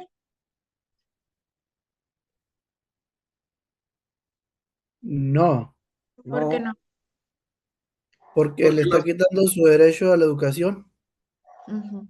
Estoy violentando su derecho a la educación. Acá me preguntan en el chat por los niños que llegan solos a la escuela. Deje usted los que llegan solos, los que se van solos, los que nos mandan a un menor de edad a recogerlo. Ahí todo eso debe de estar en el acuerdo de convivencia. Los niños no pueden ser entregados a un menor de edad. Se nos hace fácil, muchachos, pero ya ha sucedido. Ya los de mi camada, de los 20 años de servicio para arriba, hemos visto muchas, iba a decir, iba a decir fregaderas, pero suena feo. Pero sí, hemos visto muchas fregaderas suceder porque se nos hacen fácil las cosas, porque mi contexto de la escuela es muy tranquilo. y pues ahí cae la desgracia, el diablo no duerme. Entonces, no entreguen a los niños a menores de edad. Incluso estas madres de familia que cada semana tienen un encargado diferente de recoger al niño, llega un punto en que esto se convierte en signo de alerta y pues tienes que hablarle y a ver, señora, pues quién es la persona autorizada para recoger a su niño. Tráigame la credencial, firme este documento porque no pueden cada día recoger una persona diferente, ahí algo está pasando. Vamos a poner también en el acuerdo, perdón, en el acuerdo de convivencia la cuestión emocional y cuáles son los requisitos mínimos para garantizar el derecho a la educación. ¿Qué se requiere básicamente para que un niño ejerza su derecho a la educación? Asistir. ¿Y quién es el que está obligado a llevarlo? El papá. ¿Qué otro requisito básico? La tarea. Cumplir con los materiales, que los papás leamos los avisos que da la maestra, que firmemos las incidencias, que asistan a las reuniones. Y eso no es por hacernos un favor a los maestros, eso es un requisito básico para garantizarle el derecho a la educación a mi hijo. Y luego la parte de la convivencia armónica, ¿cuáles son los puntos en este rubro? ¿Qué le pueden poner ustedes a su acuerdo de convivencia para que ésta sea armónica? ¿Qué se les ocurre?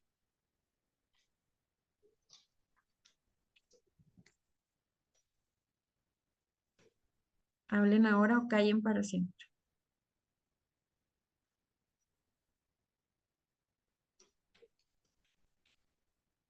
No, ahí sí desconozco en su totalidad. A ver, pero invéntense algo. Si no lo tenemos en nuestro acuerdo, ¿qué le podemos poner? Maestra, Dígame. oiga, una duda en relación a lo de las salidas. Si redactamos una carta donde el padre de familia está dando permiso para que se vaya con tal familiar o que se vaya solo, ¿eso nos ampara o no? Sí, y eso se acompañaría de la copia de la credencial de lector de esa persona. Nos firma el Ok. papá y nos firma esa persona de que él va a ser el responsable. Porque los Ok, papás gracias, somos maestra. muy hábiles. O sea, cuando necesito, si le digo, entrégueselo, no pasa nada, es mi vecina, es de confianza. Pero si llegara a suceder algo, del otra le decía a una madre de familia, oiga, ¿usted sabe cómo se llama la señora que está recogiendo o que usted quiere que recoja a la niña? Se llama Perla. Ah, ¿Perla qué? No sé. ¿Cuál es su dirección? No, no sé. Vive por mi casa. ¿Pero cuál es la dirección? No sé. ¿El teléfono? No sé. Oiga, y pensando así muy mal, muy perverso. Si ella agarra a la niña y se pela de aquí, si se la roba para eso, ¿cómo la buscaríamos a la señora? No, no sé. Ah, bueno, le dije, es que hay que pensar mal, hay que pensar en las consecuencias de las cosas que hacemos. Si se llegaran a robar a su hija, pues no sabemos más que se llama Perla, capaz ni se llama Perla. No sabemos dónde vive, no sabemos quién es su familia, no tenemos su número de teléfono, ¿cómo la buscamos? Saide.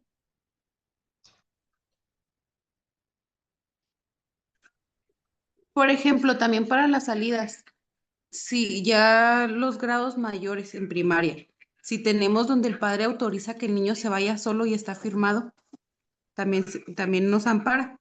Pues en los niveles superiores puede ser que siempre escolar de plano no, pero sí tienen que firmar los papás. Ok, pero eso sí nos ampara en cualquier situación. Pues es que ahí depende de cómo ustedes redacten el documento.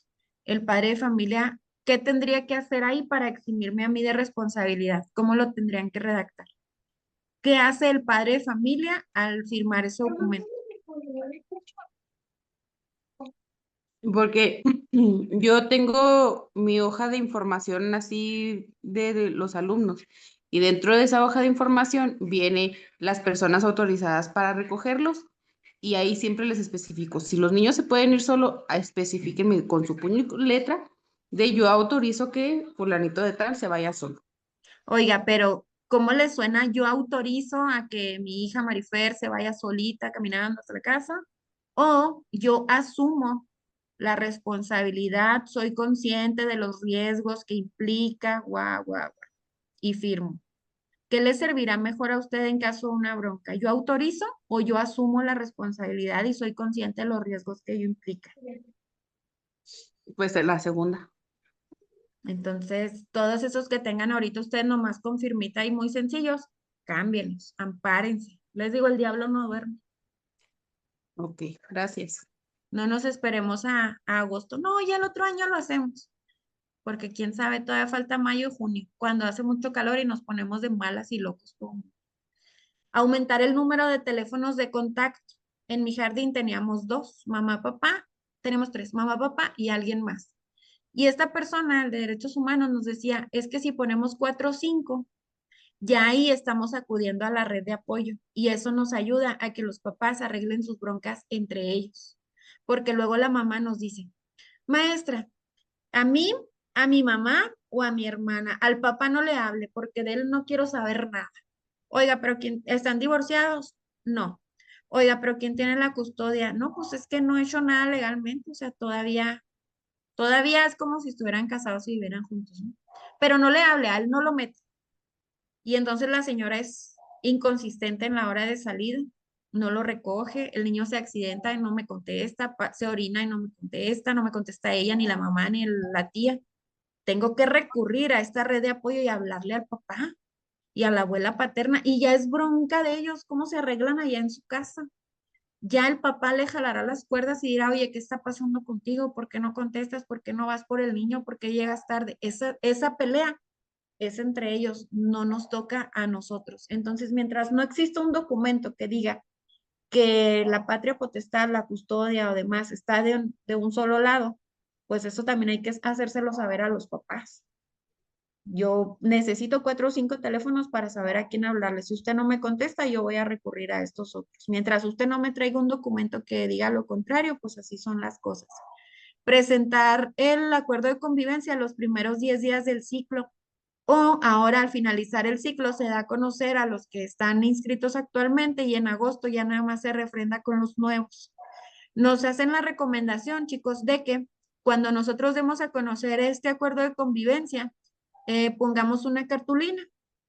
Ahora con las tecnologías está más fácil hacer un banner, ponerlo en los grupos de WhatsApp y demás, pero pongan una cartulina a la antigüita, tómenle la foto y hagan un archivo cada año de cómo se organizó y cómo se construyó el acuerdo de convivencia escolar.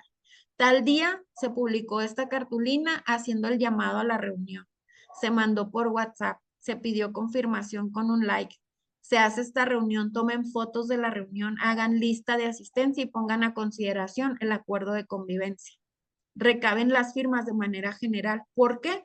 Porque todos fuimos convocados a la reunión. Si de 100 fueron 60, esos 60 con sus firmas avalan la implementación de este acuerdo de convivencia escolar. Luego nos tenían muy amagados con que si yo no firmé, yo estoy exento de cumplir con ese acuerdo. No, señor. A usted se le invitó a la reunión y usted hizo caso omiso a esta convocatoria. Y por lo tanto, la mayoría de los padres de familia lo aprobaron y usted está obligado también a su cumplimiento. Hay que enviar el acuerdo de convivencia de manera digital, tomar fotos de la reunión y tomar lista. Les reitero, quien asiste a la reunión avala y da certeza de la aplicación de ese acuerdo de convivencia. Entonces, hasta aquí. Hasta aquí queda mi participación. Los escucho, comentarios, dudas, situaciones que estén viviendo en su escuela.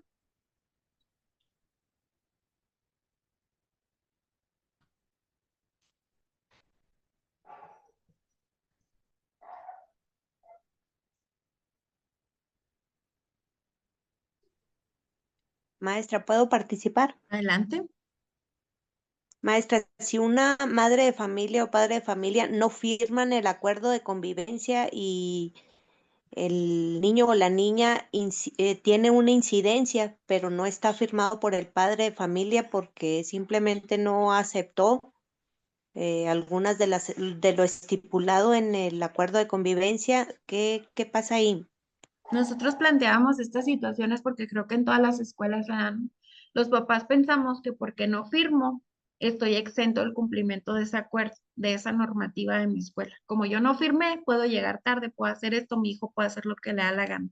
Pero nos explicaban que no. Al yo hacer todo este proceso y documentar cómo fue la invitación a la reunión donde se pone a pleno de los padres de familia a su consideración el acuerdo de convivencia. Si yo compruebo cómo invité a todos, incluso a ese papá, uno por uno y con la cartulina y demás, Y él fue quien hizo caso omiso a la reunión, o incluso se presentó, pero no estuvo de acuerdo. Y el resto de los papás sí aprueba el acuerdo, él está obligado a su cumplimiento.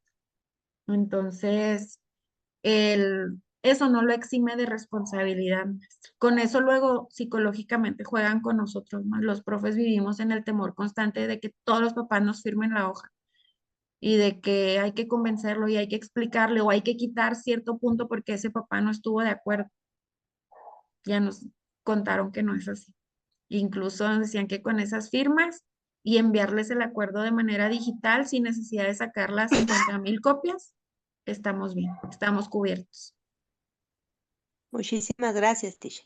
A la orden. Entonces, muchachos, aquí todo mundo tiene su bitácora. Bitácora, Sí. bitácora. No que apunten en cualquier cuaderno. Pues no, ya no la considero bitácora después de todo esto. Ya no ¿Se le... puede considerar una incidencia, registro de incidencia? Sí, también lo pueden hacer en hojas, en formatos que ustedes ya tengan establecidos, pero se folian y se les pone fecha. Llevan firma, llevan sellos oficiales y ustedes los pueden, si tienen el espacio y los recursos, tal vez los pueden catalogar por niño, ¿no? Encarpetar por niño. Pero si no, pues es un solo documento y están foliadas y están ordenadas. Nosotros en la escuela nos dimos cuenta y en la zona lo comentábamos también, que es importante escribir por un solo lado y al reverso nada. ¿Por qué? Porque luego le damos a conocer al papá una incidencia por aquí y se entera del chisme del otro lado. O cuando estas incidencias derivan en la activación de un protocolo y luego fiscalía me pide pruebas y demás, pues ahí se enteran del chisme de todo el mundo.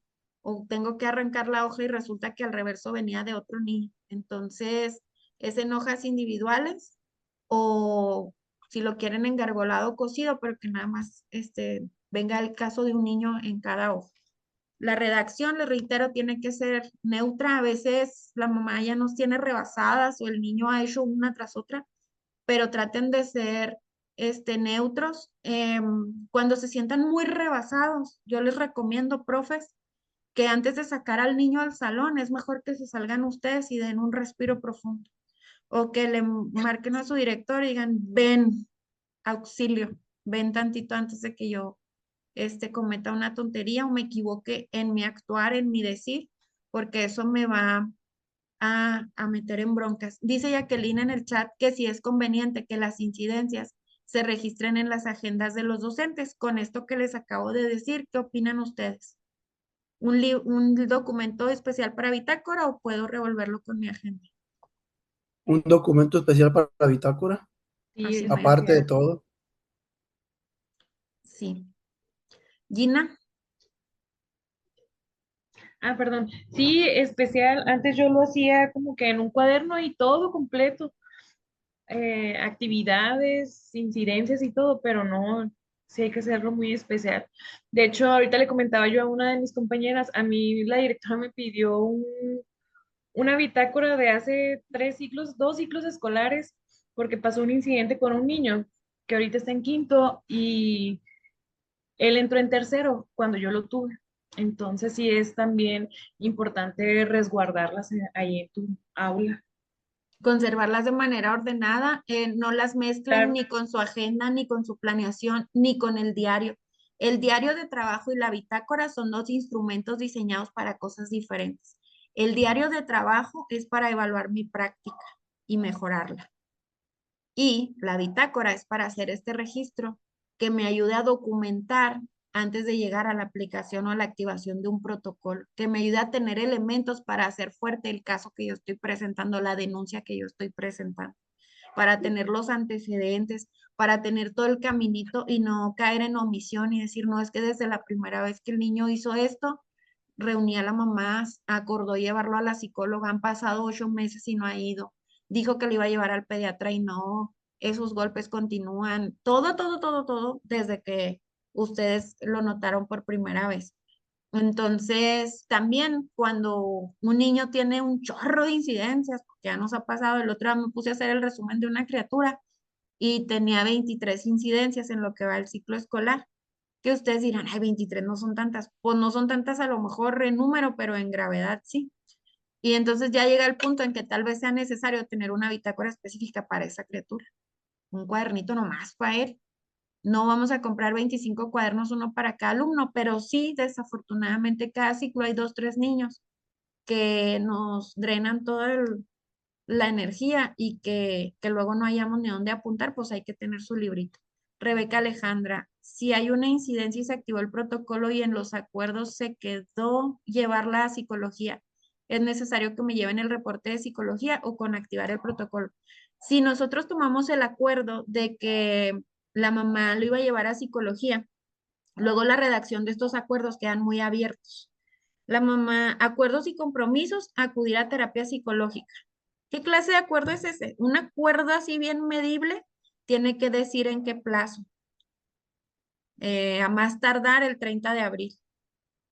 Y entonces usted el 30 de abril requiere a la mamá y le dice, oiga señora, hoy es el límite, ¿qué pasó con?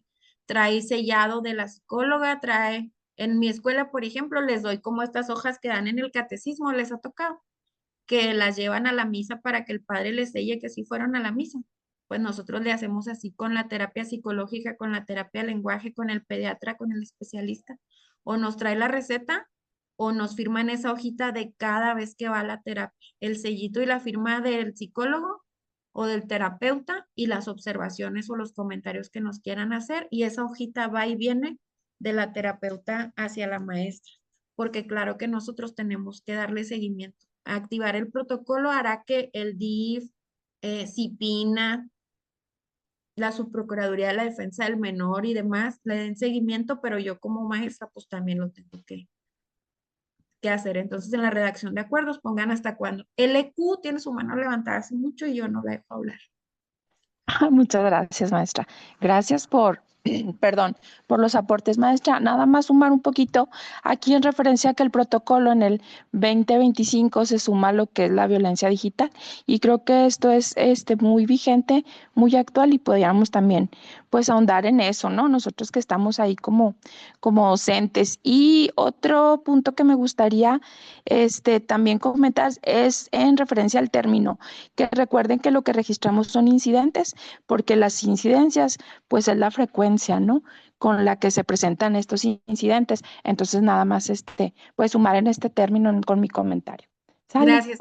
Esto que Gracias. dice la maestra Liz es referente a, ¿se acuerdan que en el CIE, luego en programas, apareció una pestañita que decía protocolo y entonces venían algunos archivos que nosotros incluso nos dieron chance de salir temprano, creo que 2 días o un día, para hacer el análisis con el colectivo y desmenuzan el protocolo único y agregan esta parte que menciona la maestra Liz, que es la violencia digital, que es algo que también ustedes se pueden blindar o se deben de blindar desde la elaboración o redacción de su acuerdo de convivencia. ¿Está o no está permitido el uso de celulares? ¿Está prohibido el que se compartan lo que decía ahorita el protocolo, imágenes, textos que inciten al odio, que guau, guau, sin autorización, incluso en el acuerdo de convivencia de la prepa aquí en Delicias viene que está prohibido tomar fotos o videos de compañeros sin su consentimiento. Porque si yo prohíbo o yo evito esta parte, pues también estoy previniendo que se les realicen memes o que se suban videos que se hagan virales y que re- recaigan en la humillación o en exponer a estos compañeros. Entonces, todo esto lo tenemos que blindar.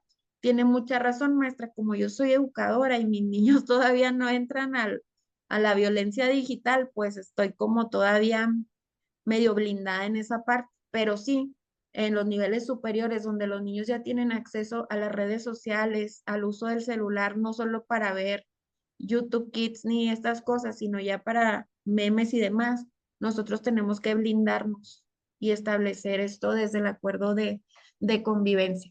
Esto de mencionar como incidencias, pues es porque cuando yo activo un protocolo, generalmente es porque venimos ya arrastrando muchos incidentes que hemos Incidente. estado documentando. Y entonces ya es cuando decimos cuya incidencia es frecuente, ¿no? Que ya tenemos un montón de cosas ahí registradas del niño, pero también se activa el protocolo a veces por única vez, por algo que nunca había pasado y hoy llegó una criatura tarde, porque llegaste tarde, el señor dice, le salió sangre en la nariz, perfecto, adelante. Puedes pensar que es algo del crecimiento, pero ya en el salón, en el segundo filtro, la niña comenta que la golpearon, que la violentaron. Ahí yo no tengo que tener mayores, ahí no hay una incidencia. Fue un incidente único y con ese estoy obligada a hacer la denuncia. Gina. Sí, maestra, ahorita que usted comentaba de foliar la bitácora por un solo lado de la hoja, este, aunque sea, por ejemplo, en la número 8, ¿no? En la parte de atrás de esa hoja no se va a escribir nada, aunque sea del mismo niño, o sea, que continúe a la siguiente hoja. Sí, puede ser del mismo niño. A lo que voy es que nosotros cometíamos el error de escribir por el frente una incidencia de Pedrito y le dábamos vuelta y aquí escribíamos de Chuchito. Entonces, si yo tuviese que arrancar esa hoja o que formara parte de alguna denuncia, pues atrás ya va el chisme de otro niño que no tiene nada que ver con lo que estoy denunciando. Ah, entonces ya en el folio número 9 ya sería otro niño, La entonces. criatura. O si Sí, lo quieren ok, hacer gracias. con hojas individuales sueltas, pero bien foliadas, también. Gracias. Dice Laura Alicia, regresando al tema de la mezcla de documentos para el registro de incidentes, acá en una zona de preescolar en Juárez nos piden que también la registremos en el diario. Pues a veces pedimos cosas que ni existen, ¿no? Cuando yo asesoraba a los profes de educación física para el examen a la permanencia, para la evaluación a la permanencia, les pedían que en su planeación pusieran los estándares curriculares de educación física. Eso les pedía a su supervisor. Ni existen, ni había. Solo había de lenguaje, de pensamiento matemático y de ciencias. Y a ellos los obligaban a poner algo que no existía. Igual ahorita, es decir, si ustedes se van a la definición de lo que es el diario de trabajo, es un instrumento de evaluación y es un instrumento de evaluación para la mejora de la práctica. Ahí, ¿cómo me puede servir registrar en mi diario que fulanito de tal, llegó golpeado de su casa? ¿Cómo mejora eso mi práctica? ¿Qué reflexión puedo poner ahí de mi trabajo con las actividades, de la enseñanza que estoy haciendo? ¿Qué se les ocurre? ¿Tendrá alguna relación? A lo mejor podría yo poner la necesidad de realizar actividades de autocuidado, dar a conocer a los niños las situaciones de riesgo, cómo marcar al 911, etcétera, pero de ahí a que en realidad tenga que escribir lo que pasó con ese niño, pues sería duplicar el trabajo. Dice, ¿es conveniente emplear algún machote para el registro del incidente? Solo la hoja foliada con redacción libre. Bueno, ahorita les paso uno que yo uso para la dirección, pero también esta semana de la zona de nosotros nos pasaron otro ejemplo, con las cosas básicas que un registro que una bitácora debe de tener. Entonces, ¿qué es? El folio, la fecha, la hora, el nombre del niño, de quién está presentando en caso de que es una denuncia o de que alguien te está notificando algo, quién es el agresor en su caso, la descripción del hecho, o sea, cuestiones básicas, pero si no, pues una hoja en blanco y usted se deja ir nomás con que cumpla con todos estos requerimientos. Déjame ver si está por aquí. ¿Alguna otra pregunta?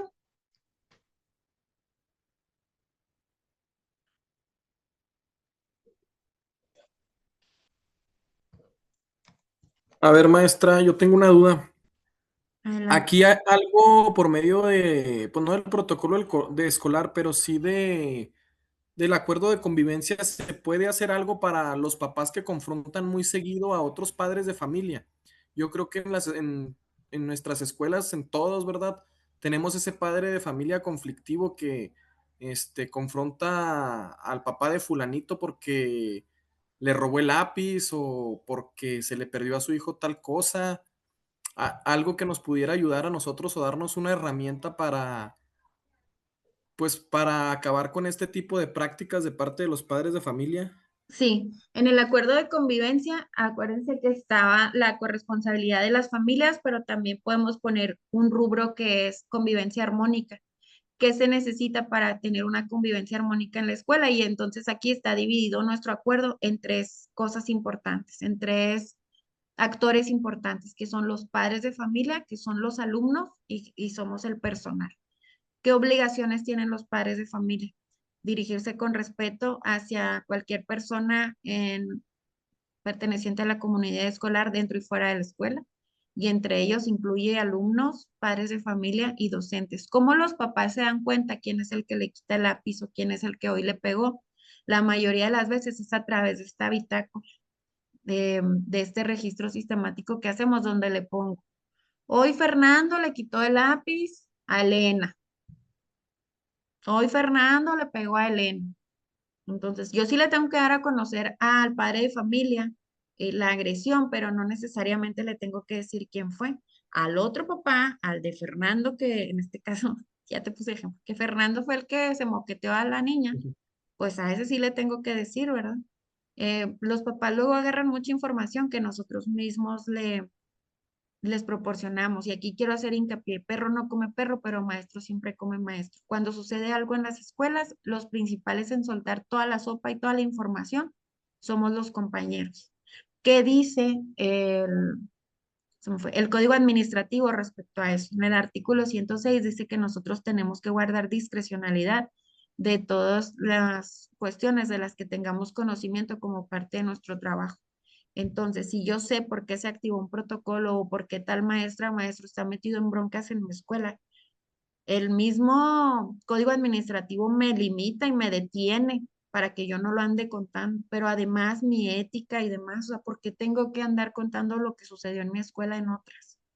¿Por qué tengo que andar dando santo y seña o comentando? Porque luego veo a las noticias digitales y quienes comentan cosas somos los mismos profes, no manchen como si a nosotros no nos fuera a pasar o no estuviéramos, o estuviéramos exentos de que algo así nos sucediera en la escuela.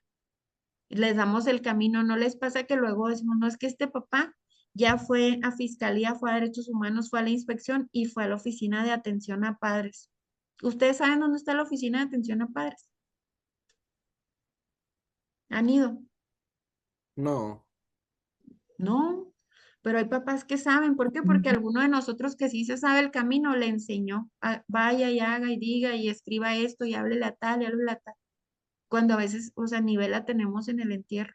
Todo esto nos podemos blindar desde el acuerdo, o nos debemos blindar desde el acuerdo de convivencia y cómo lo redactamos. Aquí les pongo un ejemplo, de cuando ya llega a la dirección, porque ya hay incidentes reiterados, ¿no?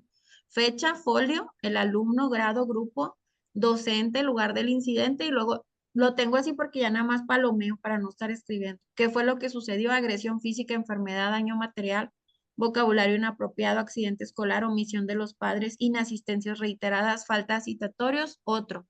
Y las acciones, con base en la información que las maestras me están dando, ¿yo qué voy a hacer? Diálogo con el tutor, una carta a compromiso, una reunión con usadero, una canalización, quiénes fueron los involucrados, la descripción de los hechos, acuerdos y compromisos y las firmas. Y luego cuando ya está firmado, ¡pum!, le pongo el sello. Firma de la maestra que me está dando a conocer el incidente, la firma del padre de familia cuando yo ya lo llamé a cuentas y mi firma que está sustentando estos acuerdos y compromisos. Al reverso, puedo poner, por ejemplo, cuando le picó al niño, no sé, la garrapata, al reverso vienen las evidencias que me manda Protección Civil de cómo están las condiciones de su vivienda, del golpe que me están notificando las maestras, al reverso está la foto y así sucesivamente. Entonces, yo creo que cuando abordamos estos temas nos quedamos con muchas cosas que analizar de qué es lo que yo estoy haciendo en mi práctica cotidiana y de esto que vemos hoy, qué me falta para estar ahí, ¿no? ¿Qué me falta para tener mi bitácora foliada en orden, con los sellos, con las firmas, con los acuerdos y compromisos, o si ya lo estoy haciendo, pues una revisadita cómo los estoy redactando. Muchas veces, y pasa, mis maestras me llevan a firmarla, a sellar la bitácora y veo que no pusieron acuerdos y compromisos. Entonces, ¿para qué la registramos? ¿Para qué la registramos? Es un chisme nomás, no hay un acuerdo, no hay nada que hayamos establecido para poder resolver esa situación. Los acuerdos y compromisos son de los papás hacia nosotros, pero también de nosotros hacia los papás. Cuando un padre de familia va y nos dice que fulanito le pega, que molesta a mi hijo, ¿a qué me comprometí yo? Pues a citar a los papás, a gestionarle atención psicológica, a traer al DARE, a pedir asesoría de tal, a traer una psicóloga. Y entonces yo me comprometo a eso y firmo para que luego los papás no digan, en esa escuela no se hace nada. No, en esta escuela sí se hace y se hace mucho. He citado al papá de ese niño todas estas veces. Ha venido la psicóloga, ha venido el USAER, ha venido la supervisora. Hay un trabajo sistemático. Que la conducta continúe, pues sería por omisión de los papás, no por omisión de nosotros. Siempre hay que hacer que la pelota esté en la otra cancha y que no nos convirtamos nosotros en los responsables de la comisión de algún delito. Entonces, hasta aquí les dejo mi participación. Creo que es importante que nosotros nos blindemos y nos preparemos para que no nos caiga de sorpresa ninguna denuncia de los padres por omisión, que no vayamos a llevar una denuncia redactada de tal forma que terminemos metiendo en problemas a algún compañero o metiéndonos en problemas nosotros, y no por tapar al compañero, sino porque mi redacción fue tan inexacta o tan equivocada que doy a entender algo que no fue.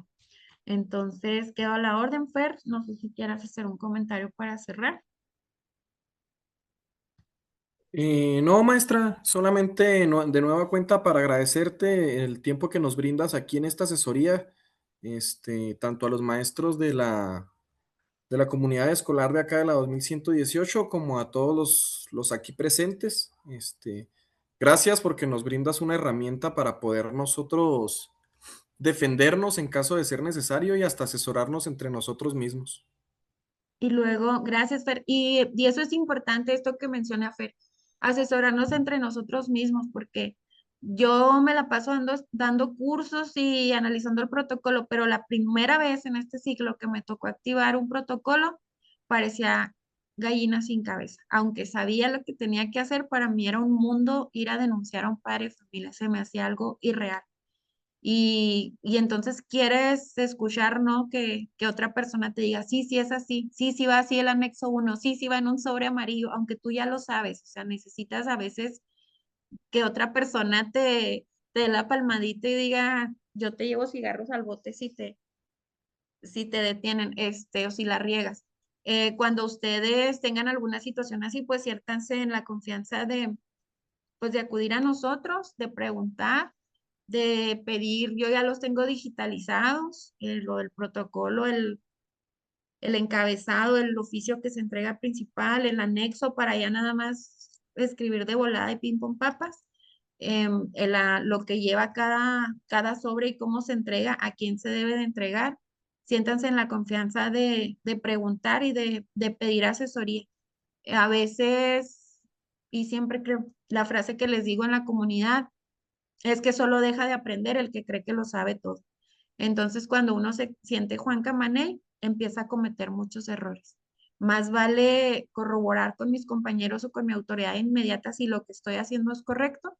Tenemos hasta 72 horas para presentar la denuncia, así que más vale que lo hagan súper bien y, y no que lo hagan apresurado y mal. Más vale bien sustentado y bien presentado para no incurrir en ninguna falla. Entonces, quedo a la orden y los invito. En YouTube están los videos de los demás documentos para que ustedes los puedan analizar. Dice que si les puedo compartir las diapositivas, Iris Eden. Bueno, es que no sé ya de dónde recaló cada uno. Unos vinieron aquí a la reunión por invitación de Fer, otros porque lo vieron en mi estado de WhatsApp. Entonces, no sé, se las paso a Fer, y quien tiene mi número de WhatsApp, pues por ahí también les puedo compartir la presentación. Voy a terminar la grabación de esto porque